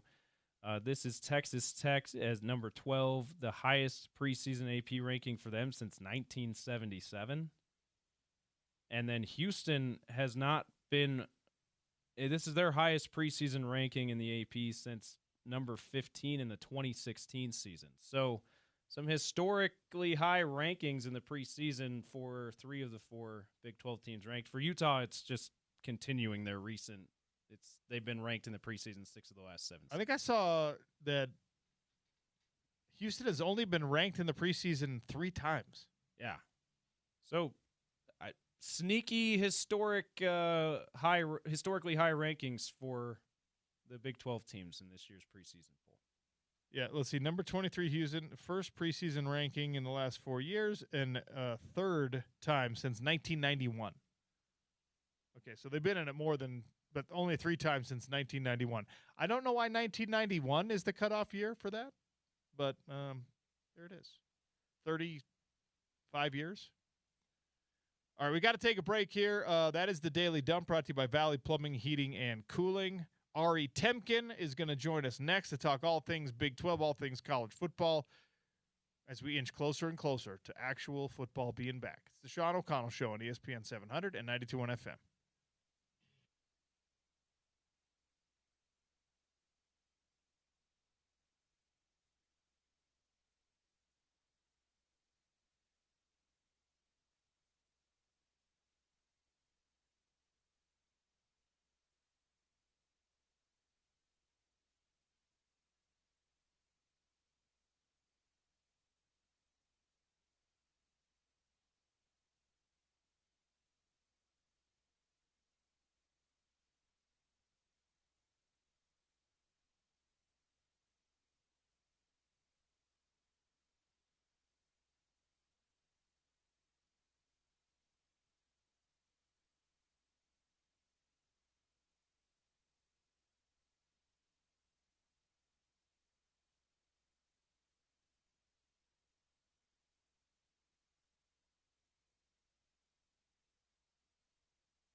Back to school happening right now. The Road Home Apple Tree is live at the Utah Advocates. We're inviting you to be a child's advocate as they head back to school. Go donate now at ESPN700sports.com, appletreeforkids.com, or at Advocates Donations on Venmo. Help kids at the Road Home with back-to-school clothes, shoes, backpacks, and much more. Ari Temkin, Big 12 Radio over on TuneIn. You can see him on some Dallas Cowboys stuff as well. He's kind enough to join us here on the Sean O'Connell Show. Ari, welcome. How are you, sir?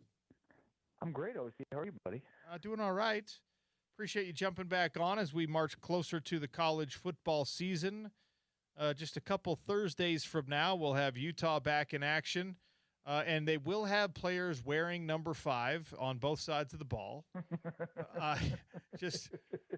I love the way that this whole dispute between Jane Daniels and LSU was memified by other sports organizations over the weekend, but I mean, we'll start there with a little laugh. Your thoughts on this whole situation where a Heisman Trophy winner wants his number to be protected, not worn by this corner Pickett, and now there's cease and desist. There's legal letters being thrown around. There's, hey, give me the school's copy of the Heisman Trophy. It feels kind of petty. What are your thoughts? Yeah, extremely. And this has got to be one of the first cases in which somebody that is trying to actually protect their NIL actually has done more damage to their name, image, and likeness in terms of their image, which is exactly the case here. In order to protect your NIL, you've really hurt your Q rating, which is not going to help long term in terms of your ability to market yourself and leverage that name, image, and likeness.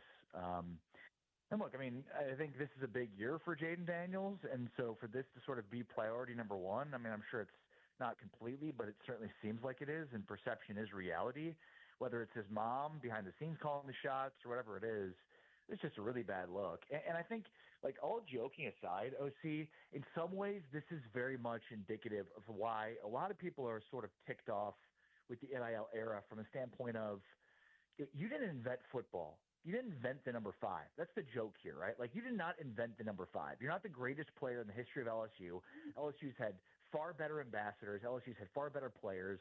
You had a magical season, did not win a national championship, won a Heisman Trophy, were a top 5 pick. Like, you've done very well for yourself. But I just think a lot of people, and fans in particular, are fed up with this idea of, like, all these athletes believe themselves to be the greatest gift to football, and that they're basically the only people that matter. And it's like there's this whole historical context for LSU, and I'm sure number 5 has a historical context. It's just a joke of, hey, this sport existed well before you. It doesn't survive based on you, and it'll be gone here, and it'll be alive far beyond your life. Yeah, it's a really, I mean, it's an important sort of zoom out and see a different perspective lesson probably for other players around the country, because I get it. You're 19, you're 20 years old. The world revolves around you, especially when you're one of these, blue chip type athletes. And you're like, I need to wear this number. All right, cool. Well, now your predecessor who wore that number, who's, 3 years older than you, has a problem with that. You feel justified in wanting to wear it. He feels justified in, hey, why should you get to wear it? And really, like, all parties have to examine, like, wait, what is my level of importance to LSU football? Like you said, to the game at large, et cetera. It's a very, very odd thing. I understand why numbers mean something to people, right? You're sentimental about it. Your dad wore the number. Your grandpa wore the number.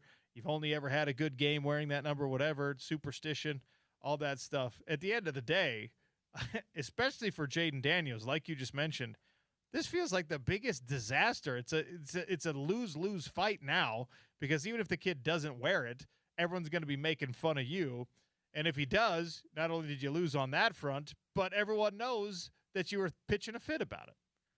Right. I mean, you're now the brunt of all these jokes. And, look, I mean, I get it. You've done a lot in your career, and, you're hoping to put together a long NFL career that ends up with a gold jacket. But you got a lot to prove, in this career in order to do that. And, again, I just go back to, like, this idea of entitlement and, like, LSU football in particular, much in the same way of Utah football, but I mean, there is a long history. There's major historical context here. There are plenty of players and teams and coaches.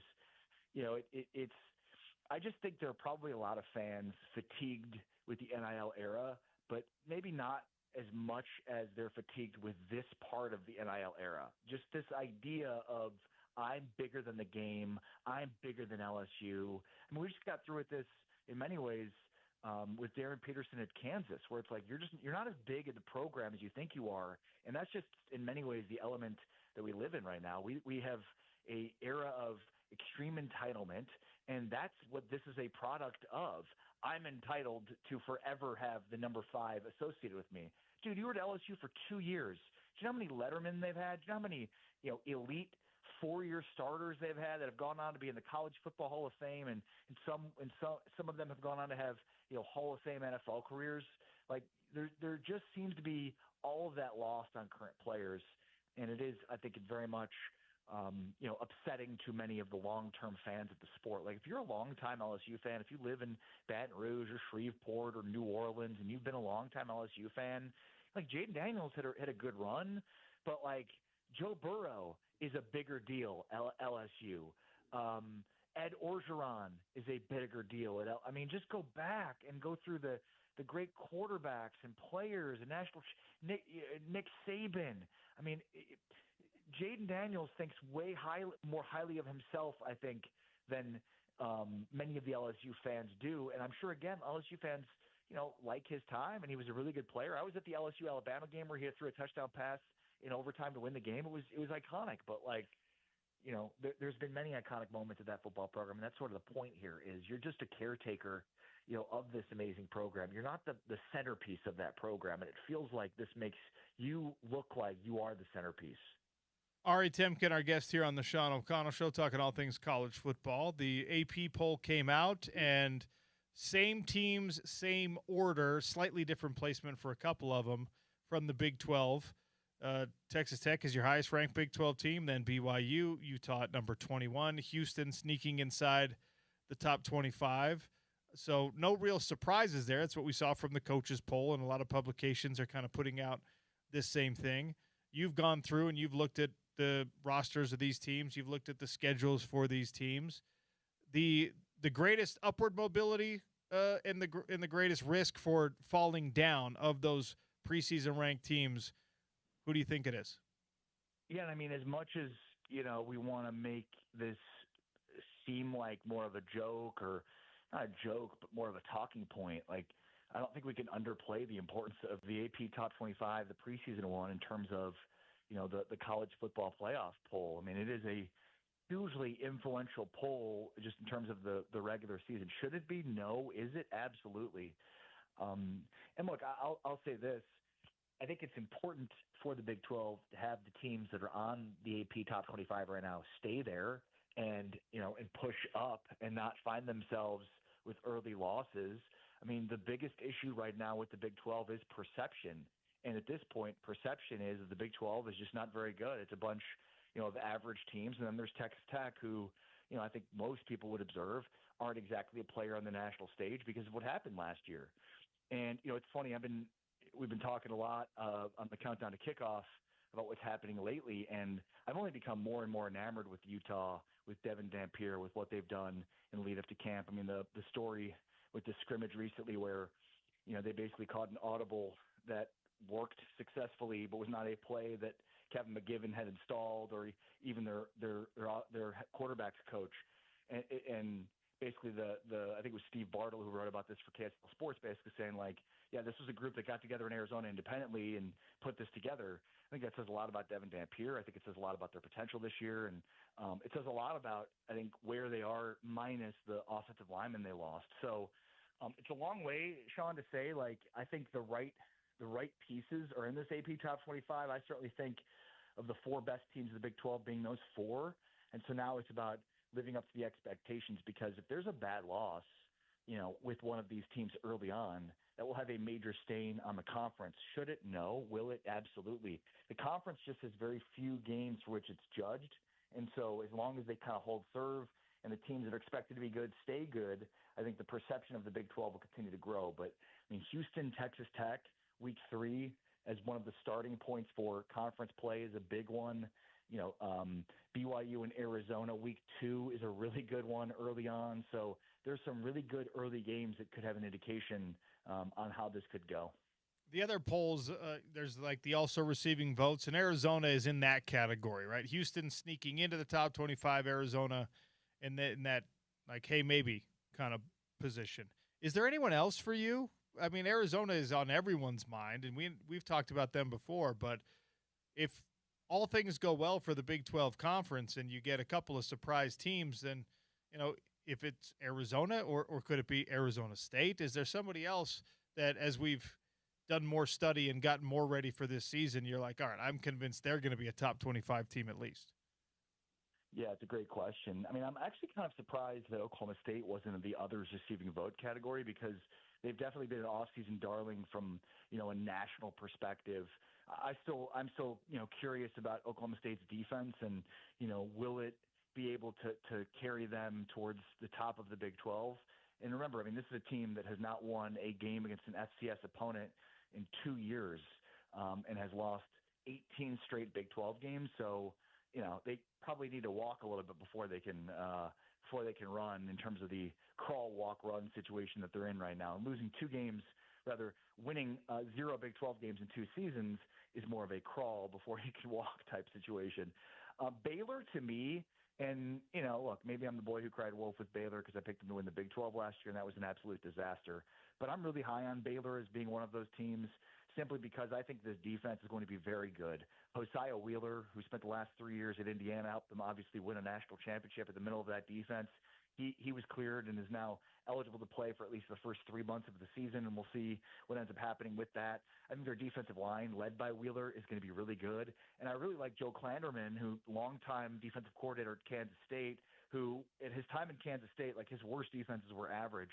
At this point, Baylor fans, I think, would take an average defense. And then the last one I'll mention is TCU.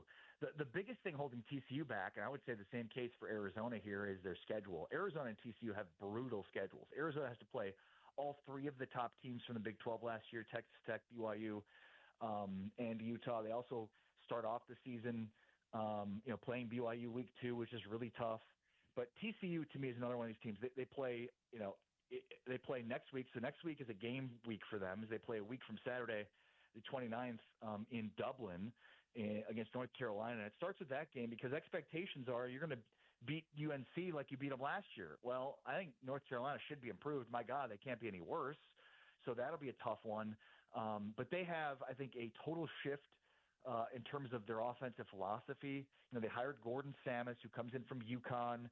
They've had a really ground and pound offense at UConn that was very successful. And then Jaden Craig comes in from Harvard, who's another guy that, you know, was a guy that didn't turn the ball over a lot. They wanted to be more consistent on the ground, and they wanted to have an offense that didn't turn the ball over, because they feel like they've got a really good defense, especially starting with their defensive line. And OC, one of the things I'm always looking for in terms of preseason expectations are, how good are you up front on both lines of scrimmage? And I think there's few teams that are as good up front on both sides of the ball as TCU. So TCU is another one of those teams to watch out for. Ryan Day is moving senior day to week 1, so it's not the same week as Michigan. This feels like a terrible move. The reaction to it has been pretty terrible. I mean, this is nearly the same level of PR as we just talked about with the Jaden Daniels situation. What is Ryan Day doing? He's already won a national championship. He doesn't have to reinvent a wheel here. He's not like a first-year head coach who's, I don't know how we're going to manage this Michigan hype. Why is he doing this? Yeah, that is a great question. I mean, senior day is inherently the last opportunity for seniors to play on their home field, right? Yeah. It's not. I mean, yes. It hasn't changed in definition yet, has it? So he's completely changed what it is, taken everything about it out.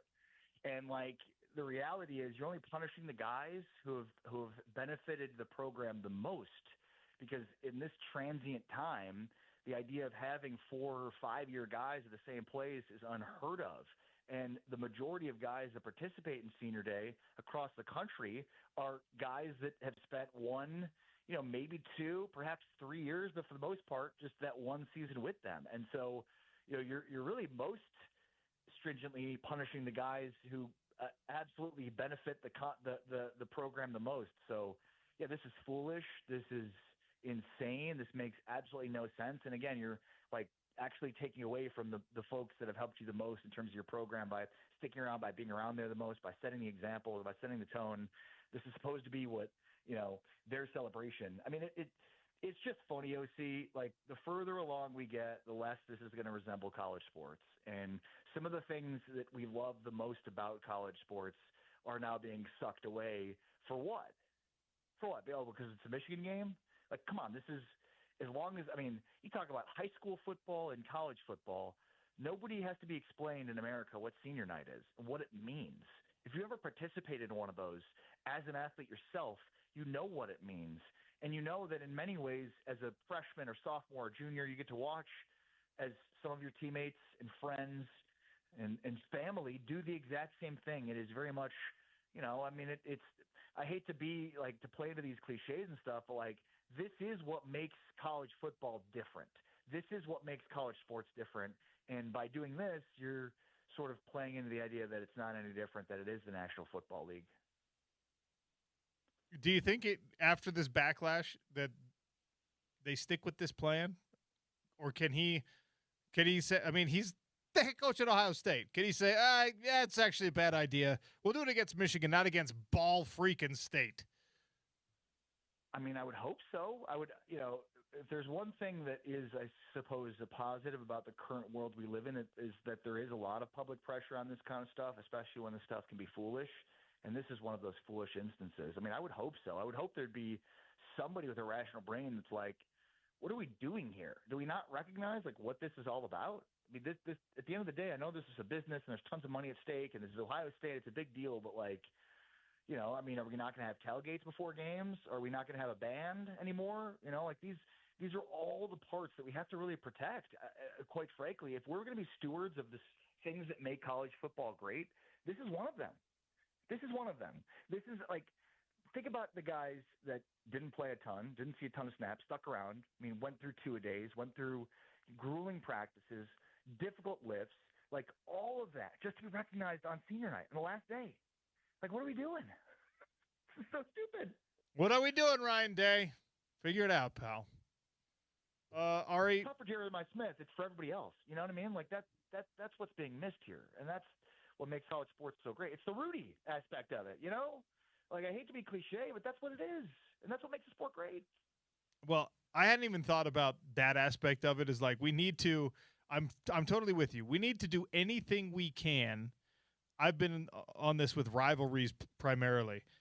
Yes. We need to do anything we can to preserve the things that make college football unique from everything else, right? Make college football separate and distinct from the NFL. Whatever those things are, and you just pointed it out correctly, senior night is one of them. We need to preserve those things, desperately need to. Otherwise, like you said, it's just pro football. We're going to get jaded to it, and we're going to de-emphasize all the pageantry, the tradition, the stuff that has been part of the fabric for 100+ years. And you might sit there and be like, oh, this is just one little thing. But, like, slowly as you see the fabric being peeled away, all of a sudden you'll look up and be like, oh, this isn't the sport that I fell in love with. This is not what I wanted. This is not what I love. And there's – honestly, you and I, we have a long way to go before that happens to us. I talk to people every dang day. They're already there with the transfer stuff and the NIL stuff. Like, there's some people that can't get on board with even that. So, yeah. Right. All right. No, and like you could say we're going to move senior night, but like effectively what you're saying is senior night doesn't happen anymore. Because, that's right. Moving it to the beginning of the season is not senior night. That's just a recognition of seniors at the beginning of the season. Yes. I could just open the game program and see who's playing there last year. Yeah. Come on, Ryan. All right. Come on, Ryan. Ari, you're the man. Always appreciate you hopping on, sir. Thank you. I'll see you. Take care, brother. Be well. Ari Temkin, you can find him on Big 12 Radio. That's on the TuneIn app at the Big 12 Studios. And he's doing Star Time now for the Haymaker Network. Star Time is Dallas, for all you Dallas Cowboys fans out there. I am not one of you. All right, I can't go that far in supporting my guy Ari Temkin, but he's the best. I do love him. So, big thanks to Ari for hopping on. Okay, tailgates are happening very, very soon. Summer months, these last few days before your kids go back to school, but we got good weather remaining for at least another month or so. At least I hope. Knock on wood. You got to get out there and grill. You got to get out there and use that smoker. Maybe you got the Blackstone. You're doing the flat top thing. Well, stop throwing the crappy store-bought, hormone-laden, pesticide, herbicide tasting meat on those beautiful grates, okay? Go to Southern Steer Butcher instead. 1705 North Redwood Road, down in Saratoga Springs. Dan and Aubrey, the owners, have set up a neighborhood butcher shop with a modern twist. All right? So just like Grandma and Grandpa used to go and they get their bread from the baker, they get their meat from the butcher, they go down to the vegetable stand to get the fresh veggies. They're bringing that back, but with modern convenience and a modern twist. Dan and Aubrey, they know that we don't have time to be picking through the meat selections ourselves and saying, all right, I want the top Angus stuff. I need the highest quality cut here. I need this roast. I need that steak. They do it all for you. They've got meals set aside that all you have to do is throw in the air fryer, throw in the crock pot, throw on the grill. Also, they can cater to the discerning palate. If you're someone who wants the dry-aged tomahawk steak, they can fill that need for you too. If you're someone who's like, you know what? I'm going with super lean stuff. I need ostrich. I need elk. I need no fat content. Give me those bison steaks. Southern Steer has it all. They've also got seasonings, salts, rubs, marinades, jams, salsas, sides. Join the Southern Steer Rewards Club. You get daily and weekly savings. They've got full meal combos. Right now, actually, mealtime combo. Everything you need for 3 complete meals for less than $60. All natural chicken, $3.99 a pound. Boneless pork chops, $5.99 a pound. Angus ground beef, $7.49 a pound. Ethically sourced, got from the growers, the farmers, the ranchers who do it right, who do it clean, who do it with restorative farming practices and no poisonous, crazy pesticides and herbicides permeating into your meat. Go to Southern Steer Butcher. It is worth the trip down there to Saratoga Springs. 1705 North, Redwood Road. Tell them OC sent you. We're going to double it up. We're going to come back with the legendary Utah running back, Zach Moss, to talk, what else? Utah football camp still underway. Sean O'Connell Show, ESPN 700 and 92.1 FM.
Well, welcome back to the Sean O'Connell Show. Hour number 3 begins with the legendary Utah running back, the 2019 Pac-12 Offensive Player of the Year, Zach Moss, on the program. Zach, welcome back. How are you, sir?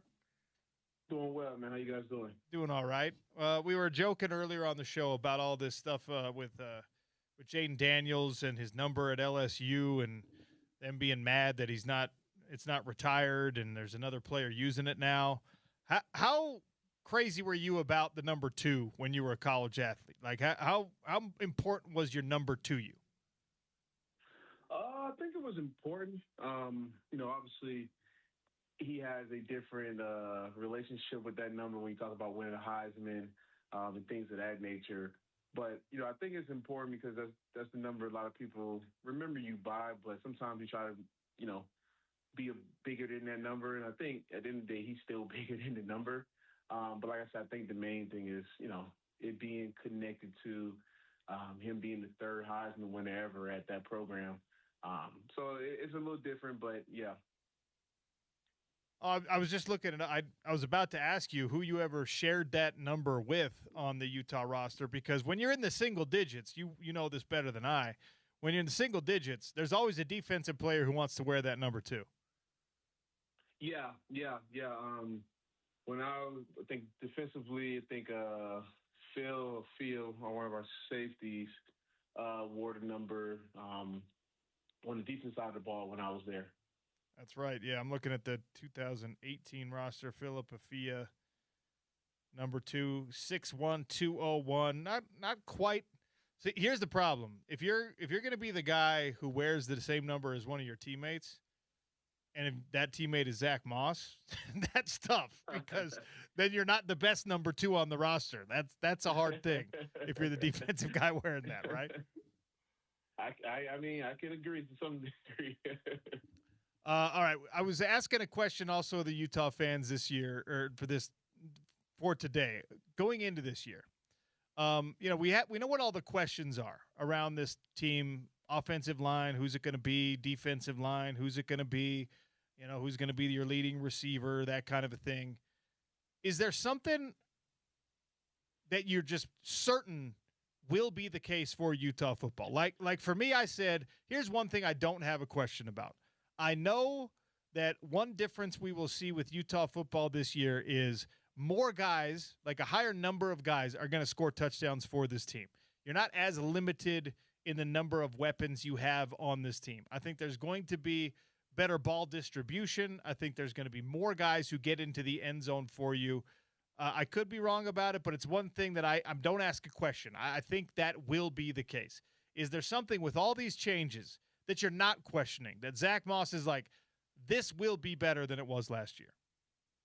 I think, honestly, I would have to take the same approach as you. I think from everything I've seen and heard so far about this team is, everybody's just been harping on the depth chart and how much talent these guys have. How many guys they have that could, be the starter, right? That's maybe on the depth chart at the 3 or the 4th spot.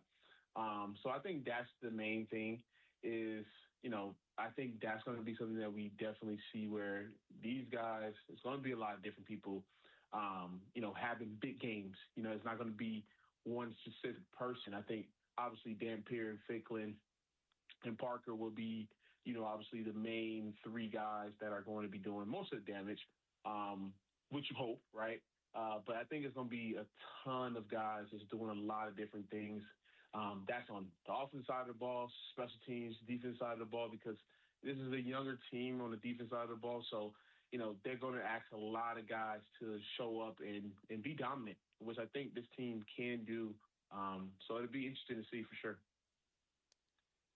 What was your relationship as a player, college, NFL, when as a running back, you get 7 carries during the series, you march 80 yards down the field, and then in that red zone, you got 6 more yards to go, and your number is not called. The touchdown is given to somebody else. It's a different play, or maybe, you're huffing and puffing because you've been carrying the load the whole way down, and then somebody else comes in and gets that carry. Like, it's not like you were short for touchdowns. You got to score them all the time. But what was that feeling like? Was it ever something that actually bothered you? I think from the competitive standpoint, I don't want to use the word bothered, but I think from the competitive standpoint, you do want every single carry. You want every single yard. You want, that's the work you put in, in the off season and during the week to get ready for those opportunities. So I've had definitely games where, maybe I've ran the ball, 6 times on a 9-play drive, and, I'm accounting for pretty much all the yardage here. And then we have a play action to the tight end and they steal a touchdown. But, from the competitive aspect of it, yes, right. You want to be the guy that's doing it all. But as a team, the main thing is to outscore the opponent and win the game. So the more we can do that, the more different guys can be a threat. That only helps, especially a running back, right? Because if you have a quarterback that's a threat in the red zone with his legs, like we do have, got 2 of them. So that's going to be fun for Parker. And then, now it's about the receivers. They can take the top off and be deep threats. That only allows these guys who are able to run the ball, Parker, Ficklin, Dampier, it only gives them even more space. And if you can play football with a lot of space and these guys got to honor you top down, it's a beautiful thing. So, yeah. How should the fans be viewing these preseason polls? This is now the coaches poll, the AP poll, saying like, hey, this is a top 25 team, ranked number 21 in the AP poll today. As a player, obviously, the ranking it's a nice little nod. It's a little bit of respect.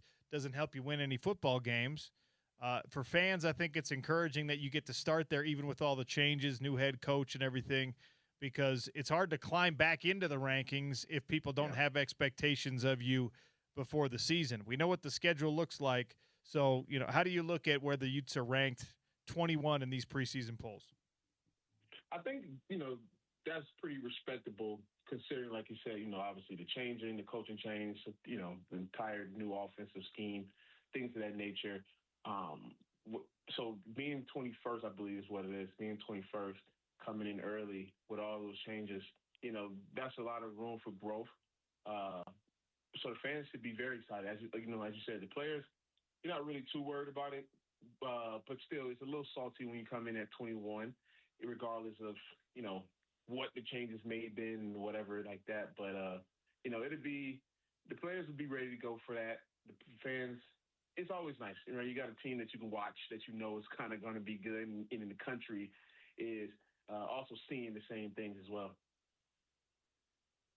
We were talking about a story earlier today. I don't know if you saw this. Ohio State is moving their senior day to week 1 because Ryan Day, their head coach, does not want it to be a distraction to do the whole, walk with your family out on the field and have the cousins there and the parents and the siblings and all that on the same week that they're playing against Michigan.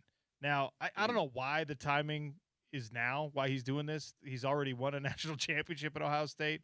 He's already been the head coach there for a while, and they've always done it the same way every other team in the country does it, where your final home game is senior day. It's the last chance for the Zach Mosses of the world to walk out there onto the field at Rice-Eccles Stadium. You get the flower lay, you get the standing ovation, you get that recognition. They're moving all of that off the final week, the rivalry game, and they're putting that in week 1 because he doesn't want it to be a distraction. So first part of a 2-part question here, was senior day a distraction at all for you? No, wasn't a distraction. I think the main thing is that you got a football game that day. So I think the players understand that. So, obviously my senior day, I believe we played Colorado. So that was a different feel as well versus getting ready for that type of rivalry game. And it's not a big deal. It's kind of funky and weird that he moved it to a week 1, maybe, close to the second game that's almost at the end there or something like that makes a little bit more sense. So that way you can try to keep that feel as much as you can. But, I think another part is the players have to be on board with that, right? They worked their tail off for a senior year, all that type of stuff, and you move it to week one versus, who knows who they're going to play. It's not going to be that type of opponent, right? Most likely. So the players have to be on board. So that says a lot about the players' mindset and what they also think about that game as well. Well, that was going to be the second part of the question. Like, would you feel a little bit cheated? It's Ball State week one, right?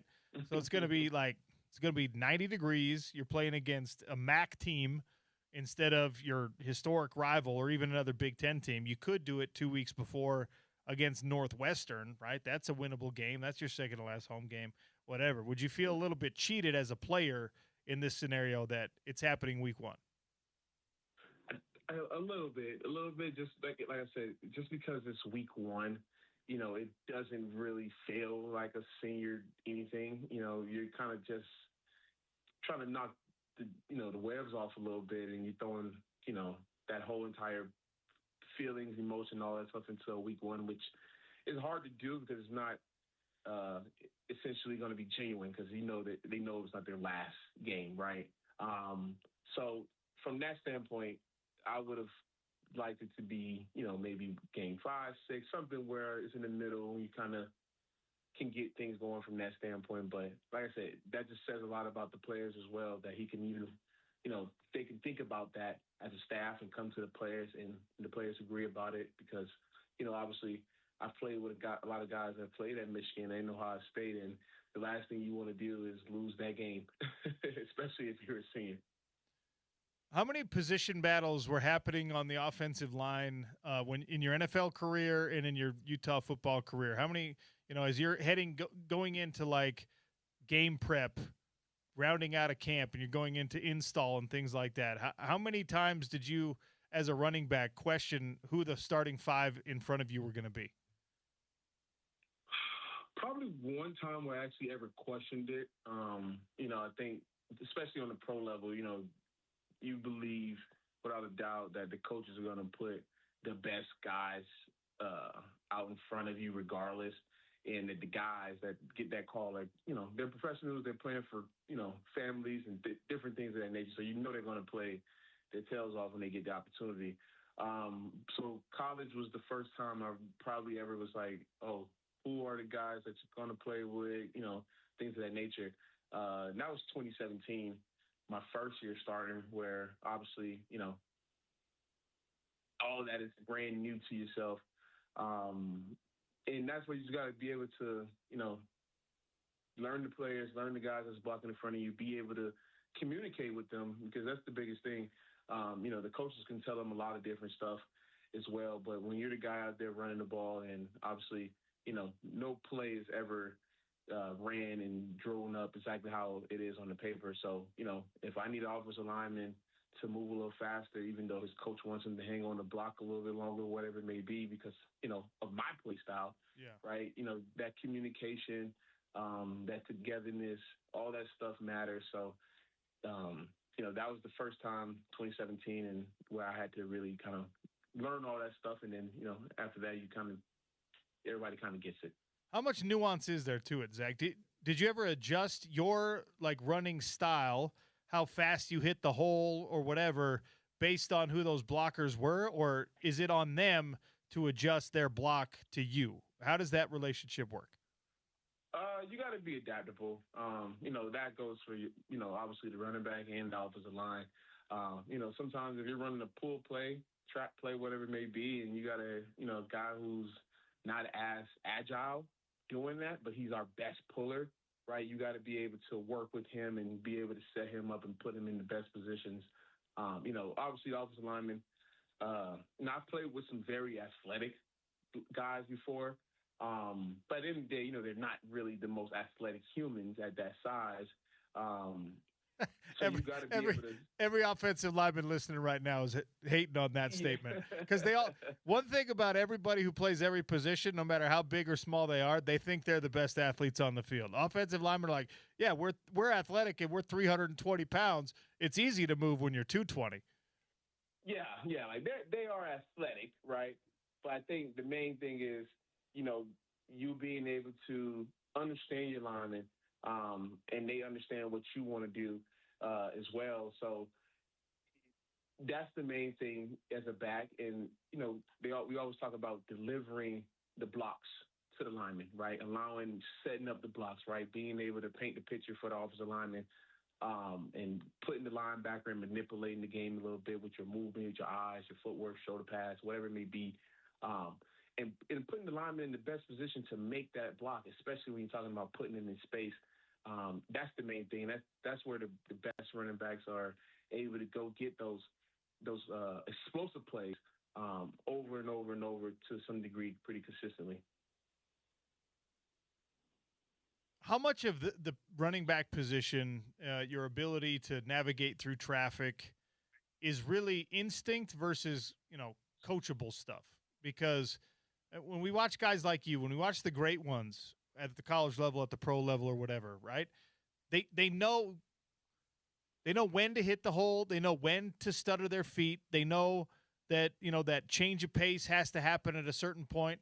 And it feels like, to me, who never really played the running back position at a high level, it feels like it's something that no matter how much film study you do, it's unpredictable, especially at the line of scrimmage. So you have to operate on feel, maybe, but I'm asking you the question. I don't want to put words in your mouth.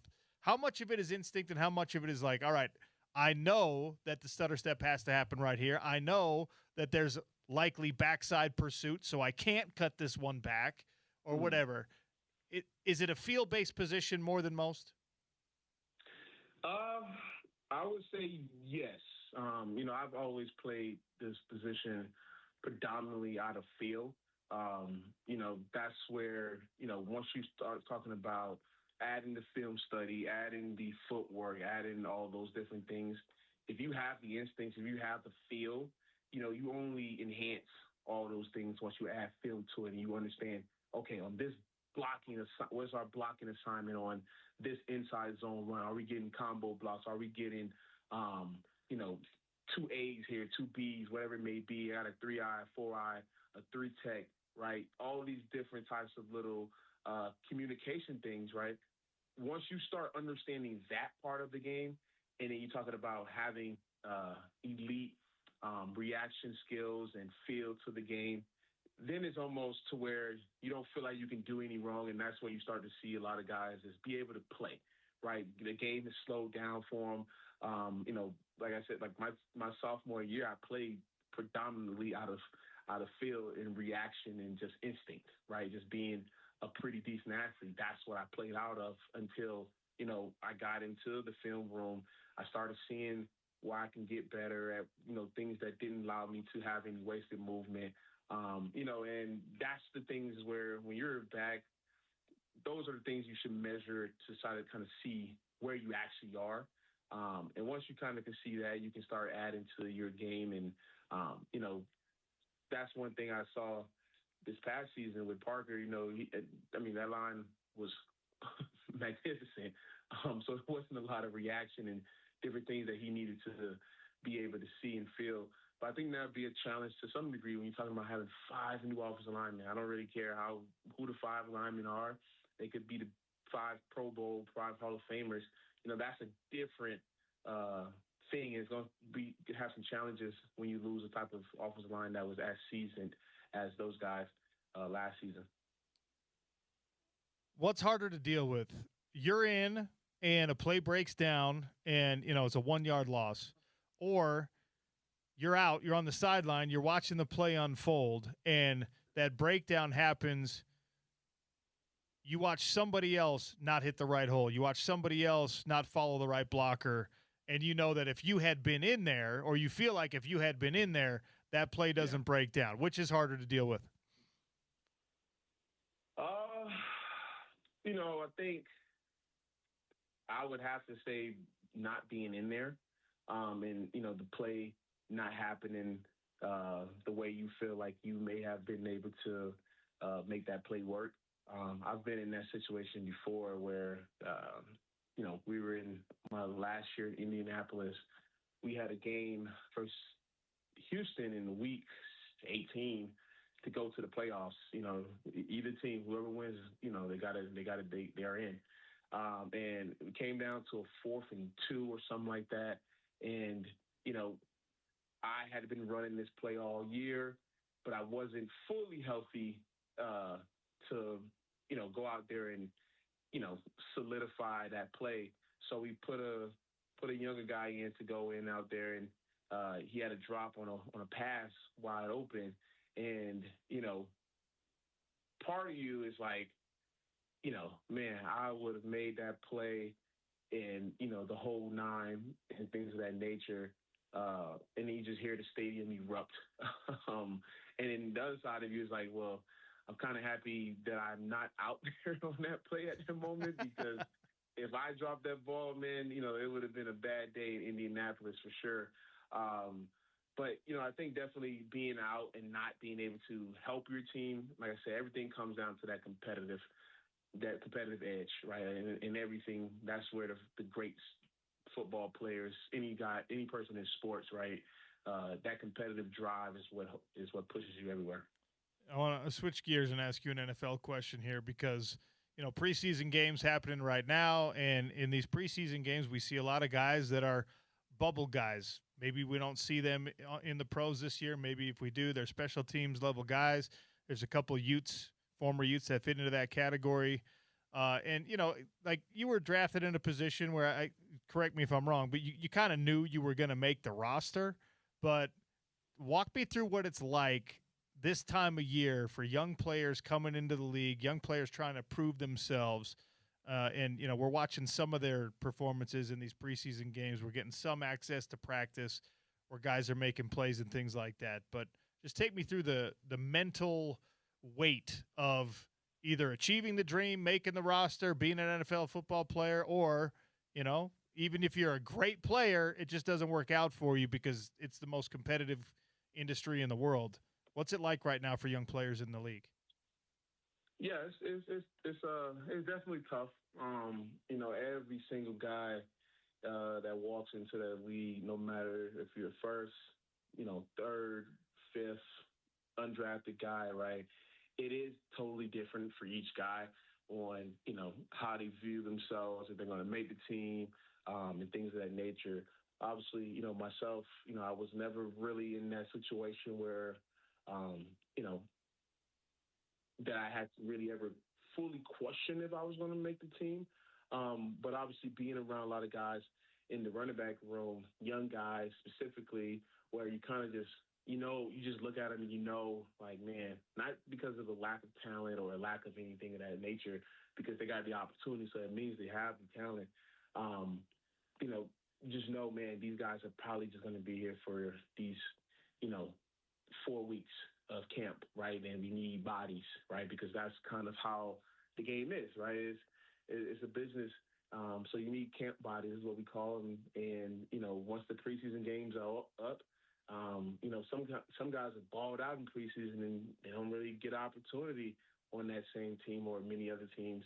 So I can only imagine, pretty much knowing that this football stuff is kind of numbered to some degree, but at the end of the day, football is a small part of your life. It doesn't matter if you played,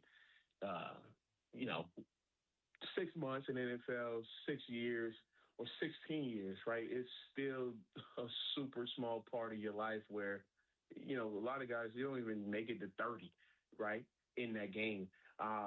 So you got to be able to take it and look at it like that to some degree and have the perspective, which is hard to do when you're in it, right?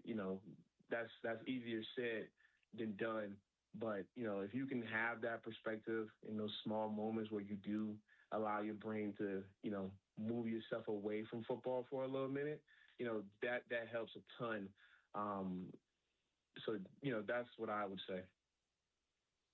Zach Moss, one of the great running backs in the history of Utah football, kind enough to give us some time today. Zach, thanks for your time. Appreciate you, sir. Absolutely, man. Appreciate you guys. You guys have a good one.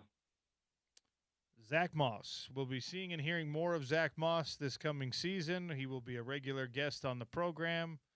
A big thanks to him for joining us as Utah football continues camp. And we actually have some Morgan Scally sound. Is that right, James? We have some fresh sound. Our guy Porter Larson was up there at media availability, if I'm not mistaken. Yes, sound from today, week 3 of Camp Scally, beginning with the coach himself. That's next on the Sean O'Connell Show, ESPN 700, 92.1 FM.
If you have been hurt in an accident, if you have tripped over something at the store, if there's an injury that might have been the fault of somebody else or the negligence of somebody else, you didn't deserve to get hurt, but you do deserve an advocate.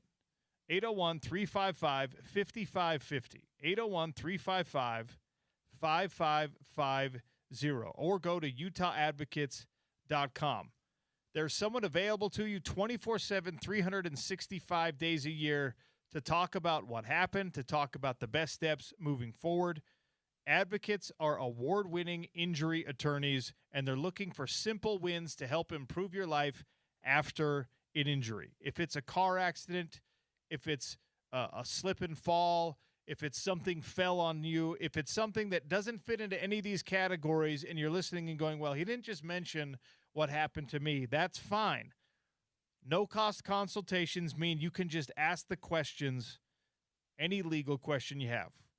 Give the Utah Advocates a chance to help you out. 801-355-5550. Tell them OC sent you. Again, you did not deserve to be the victim of an accident. You did not deserve to get hurt. But you do deserve to have an advocate working and looking out for your best interests. So give them a call, 801-355-5550.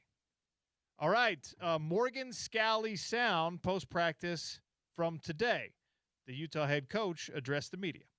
You're getting into the kind of the dog days of fall camp. You know, it's easy to have energy on day one, easy to be excited on day one. It's having that same energy throughout.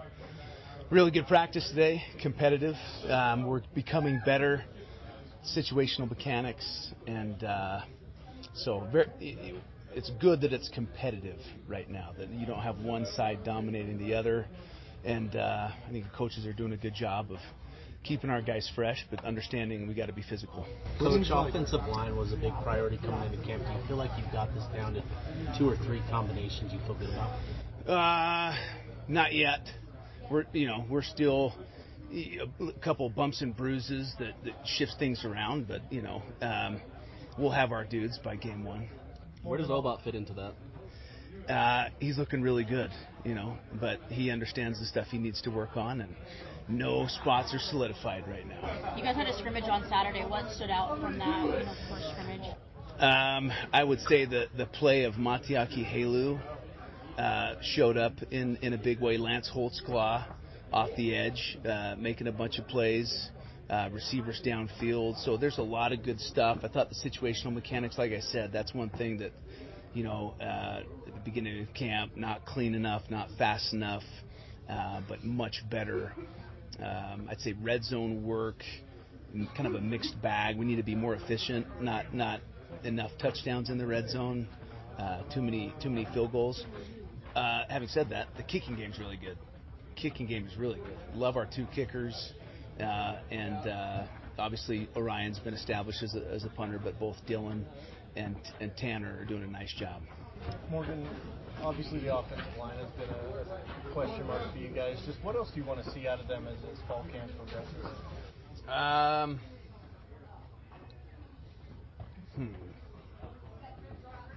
I would say I think we've gotten to the point where we're physical enough.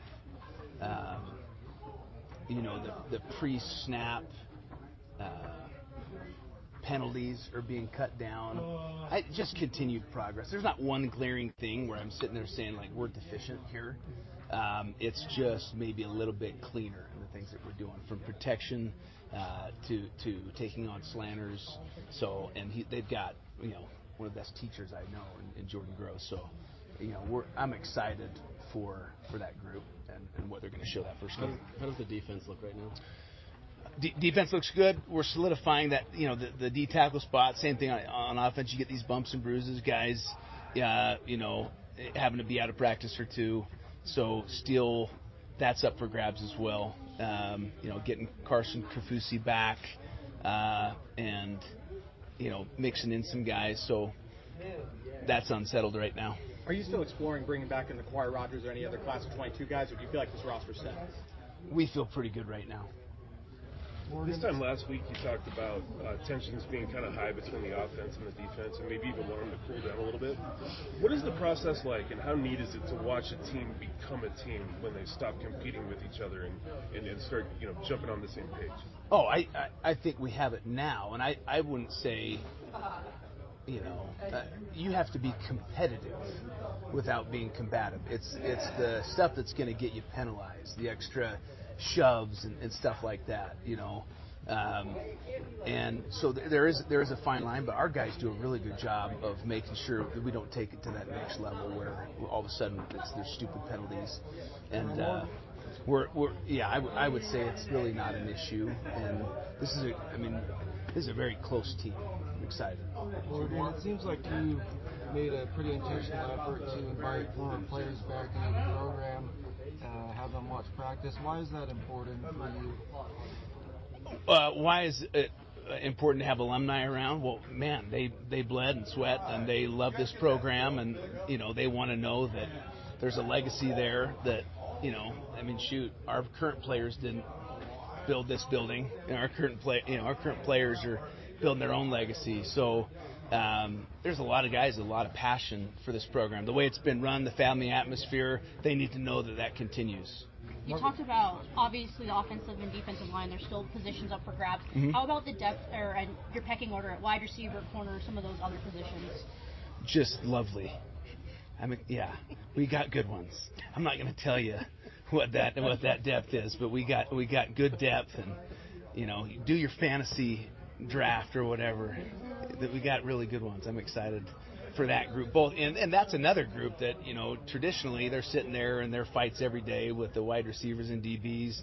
They do a really good job of pushing each other, but knowing that we got to get to the party healthy. Morgan Scalley, head football coach at the University of Utah. You can find that sound on ESPN 700 app. You can find it on ESPN700sports.com. Our coverage is brought to you by Citron Cooperman, by Senexel JBR, Beer Bar, Big O Tires, and your Utah Toyota dealers. Great stuff. Big shout out to our guy, Porter Larson. Morgan is... Here we go. We're seeing him develop his style. Still the charismatic orator that we expect him to be. Playing the cards close to the vest. He was asked the questions that you would expect media to ask. Have you figured out a pecking order on the offensive line? Do you know who your starting five are going to be? Are there combinations? He's like, no, not going to tell you. Right there at the end of the conversation. What about wide receivers? And he's like, yep, we got a bunch of good ones. This is cool. Not going to tell you who's standing out. We have good depth. So doesn't want to give away too much information. Nice try, Sammy Moore, at the end. There is some of that caginess, even from Morgan, who is far more engaging conversationally than his predecessor. But there's a belief you don't need to give away information unless it helps the program. I do appreciate the way you've asked OC coaches at these media availabilities or in coordinators' corners where you say, you don't have to tell me who, but I just want to know if you think you have your five when it comes to an offensive line. Or I just want to know if you think you have your two or three starting receivers, right? Yeah, it's tough because you want the names, right? But you also don't want to put a coach in a position where he's going to be like, oh, I have to be careful when I talk to this person because they're trying to break news off me and they're trying to, put us at some kind of deficit inadvertently or on purpose, whatever. At the end of the day, the offensive line question is not going to be answered even in week one. We need to get on board with that idea. They're going to test out, I would say, at least three combinations, and that's not because of injury. We knock on wood, there will not be injuries. He's talking about bumps and bruises. He's going to tell us if there's season-ending injuries or whatever. The bumps and bruises that can change people's practice habits are totally expected. They're totally normal. There's something that's going to happen in every football camp around the country. Morgan Scalley is talking about, the fact that they have not narrowed it down. They're not going to have it narrowed down for Arkansas until after Idaho. So your starting five for Idaho are going to be the coach's best idea of the combination that works for the most important games of the year. They're going to put those guys out there first. Those will not be the only offensive linemen you see playing against Idaho, right? They're going to give guys reps. They're going to give Kelvin Obot a chance. They're going to give Reese Parmenter and some of these individuals that are like getting mentions, getting talked about. Maybe this guy's good. Maybe Ike Garcia. and Cedric Jefferson have been battling it out on that right tackle position. You're going to see multiple combinations. I don't know how they break it up. I don't know if it's going to be series by series. I don't know if it's going to be, let's swap out a whole new starting five for the second quarter. Probably not that, because you want to get your starting guys the most reps that you possibly can. But I don't think we have a real answer on the true starting five until what time is that Arkansas game? It's a night game, right? So whatever that is, at like 7:08 p.m. on a Saturday night. 8:15 is the kickoff, so you might you might be right there. Okay. Yeah. Well, then we still won't know. 8:15 is the kickoff, so then like 8:19 and 44 seconds. The coaches, all of the coaching staff might be, you know what? This is it on game day, right? Who knows? Yeah, I mean, it's just the right way to go about it is to give as many of these guys who've put in the work and are healthy an opportunity in gameplay to prove something to you. And the Idaho game is obviously a really, really good game for this team to start the season with, not only because a quote-unquote tune-up game is always a good way to start a season because it's almost a guaranteed win, right? That's a reason why, but also because you do have a chance to play what's more of a practice game and experiment things with an uncertain offensive line before you play a power league opponent in Arkansas the week after. And look, there's 2 or 3 guys on that Idaho roster that are going to be a problem for Utah. They're going to test you. There's probably a Sunday guy or 2 on that roster. We can attest to that. There's a couple of Ellis brothers in the NFL right now who played their college ball at the University of Idaho, right? So it's not like they're just an automatic easy walkover, especially as you're trying to figure these things out at the most important positional group in football with your offensive line. But there's variation between what you see in camp at practice, no matter how well a team practices, no matter how perfectly structured a coach and his staff have things when it comes to simulating real game time conditions. There's always going to be a variation between how a guy performs on the practice field with nobody watching and how he performs when it really matters. Some guys are better on game day. Some guys are worse on game day. Some guys just, for whatever reason, it doesn't translate. And it sucks if you're the guy who doesn't practice that well and then you're a great player on game day, because it's hard to get on the field because coaches want to see you do it in practice. It sucks for coaches if you're a great practice player and then you stink on game day. And there's every level of performance all up and down that spectrum, where you're a guy who's like an A++ practice player, but you're a B+ game player. Now your coach has to decide, do I accept the B+, or can we get him to be the same in the game as he was in practice? Or do you say, yeah, man, that's too big of a drop for me. B+ is probably okay, right? You're an A practice player. You're a C game performer. Yikes. Now we're talking about, hey, who do I put in here? Now there's the question of, did I give anyone else reps? Because this A practice player means that I haven't given anyone else reps. Have I given his backup enough opportunity to show something? Now maybe the backup comes in and he's a B practice player, but he's an A game player. Now you're going, what the heck? Does that mean I need to start this guy over the A practice player?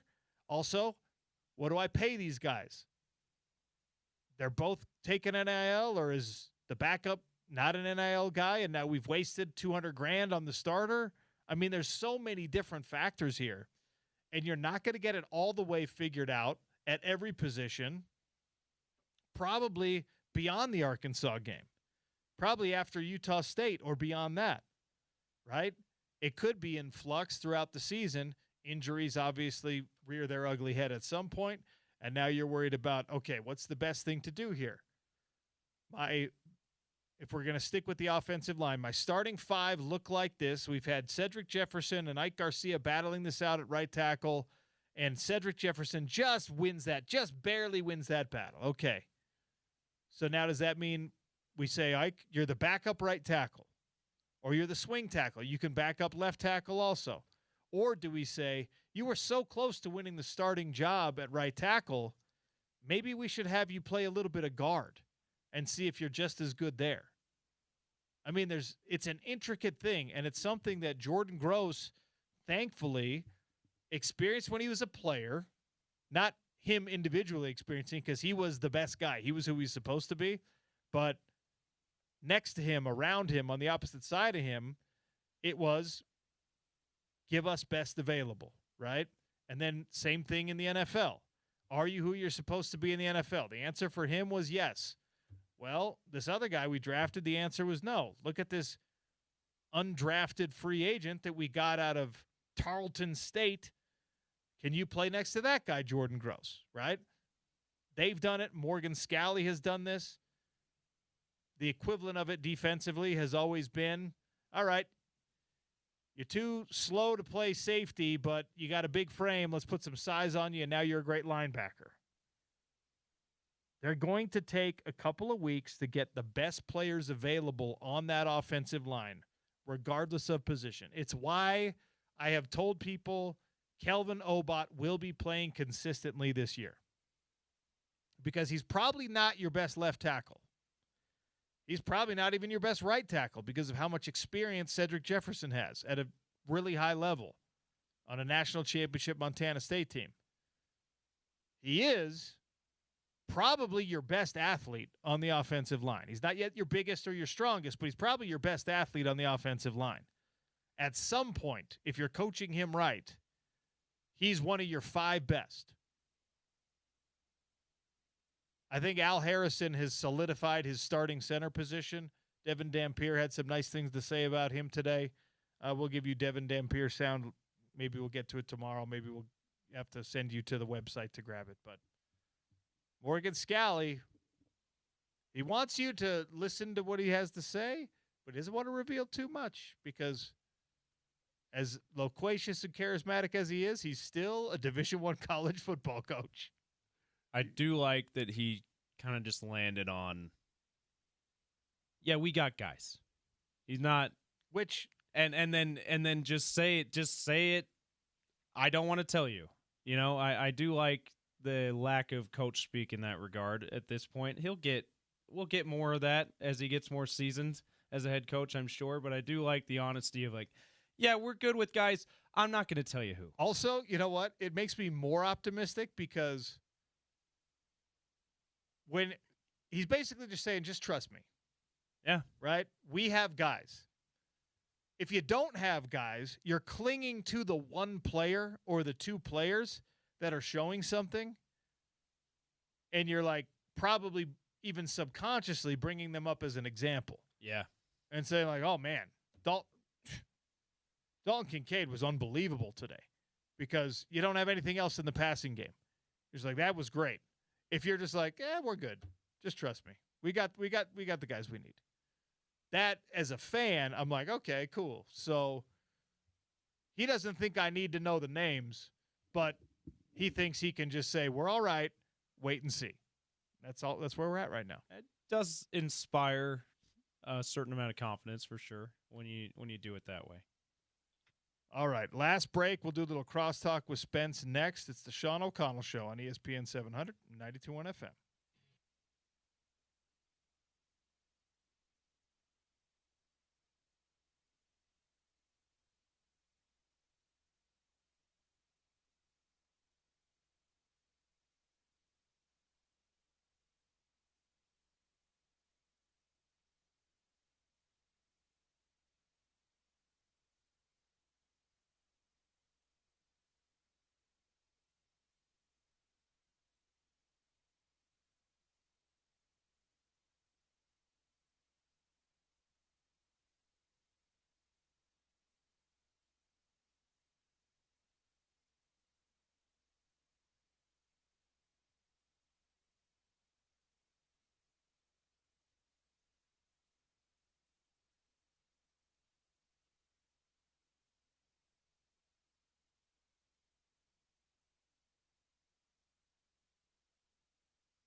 Crosstalk brought to you by Advanced Window Products, 801-850-9100, $2,500 off, 10 windows or more. Tell them OC sent you. Tell them Spence Checketts sent you if you want. The Drive with Spence Checketts is next. He's here in our Broadway studios. Hi, Spence. Hello, Elder Sean. I don't know that I've ever seen you clean shaven. You have. Not that I recall. I mean, not recently. It's Yes. been 3 years since I've been shorn. Well, it sounds like the same thing happened to you that happened to me, which is you just make a mistake with the trimmer, and you're like, I can't have this portion of my beard shaved and everything else grown out. Because otherwise, you're going to see the 5 o'clock shadow on me most every day, all the time, every day. It was not ideal. Not an ideal situation. Especially, I was telling James, it's like, I have to now decide between old face or chubby face. The beard kind of hides the jawline and the double chin a little bit. Mm-hmm. The beard, though, is like white at this point. Yeah, that's the dance. So I'm just like, would I rather? So, and my wife has made her position on me shaved down very clear. My guess is she likes the beard, right? She wants the beard back. Yeah. She suggested plastic surgery if I'm going to stay with this. That sounds right. I was like, thank you. How did your daughters react to seeing you clean shaven? It was very funny. The baby was like, is that you, Dad? Mm-hmm. She kept saying, is that you? Yeah. The other two were just laughing. But I have a buddy who is notorious for his consistently very long beards. Okay. Not just like a shadow like you and I usually have, like a long beard. And he has 2 girls. And he had to go on like a business trip or something where his boss encouraged him to clean up. So he just completely shaved it. And he came home and they both started crying. yeah, I've seen those videos. They did not believe that it was their father. Yeah. Thankfully, I guess I look enough like myself even without the beard that my youngest daughter still recognized me. She had never seen me without a beard before. Yeah. The older 2 have seen me without a beard. And then you do run the risk of the reaction of your partner. I'll just say his name. My buddy Trevor. And his Shout out wife, Trevor. and shout out Trevor in so many ways. And I love his wife, Andrea. She's a wonderful woman. She'd be a lot, but she's a wonderful woman.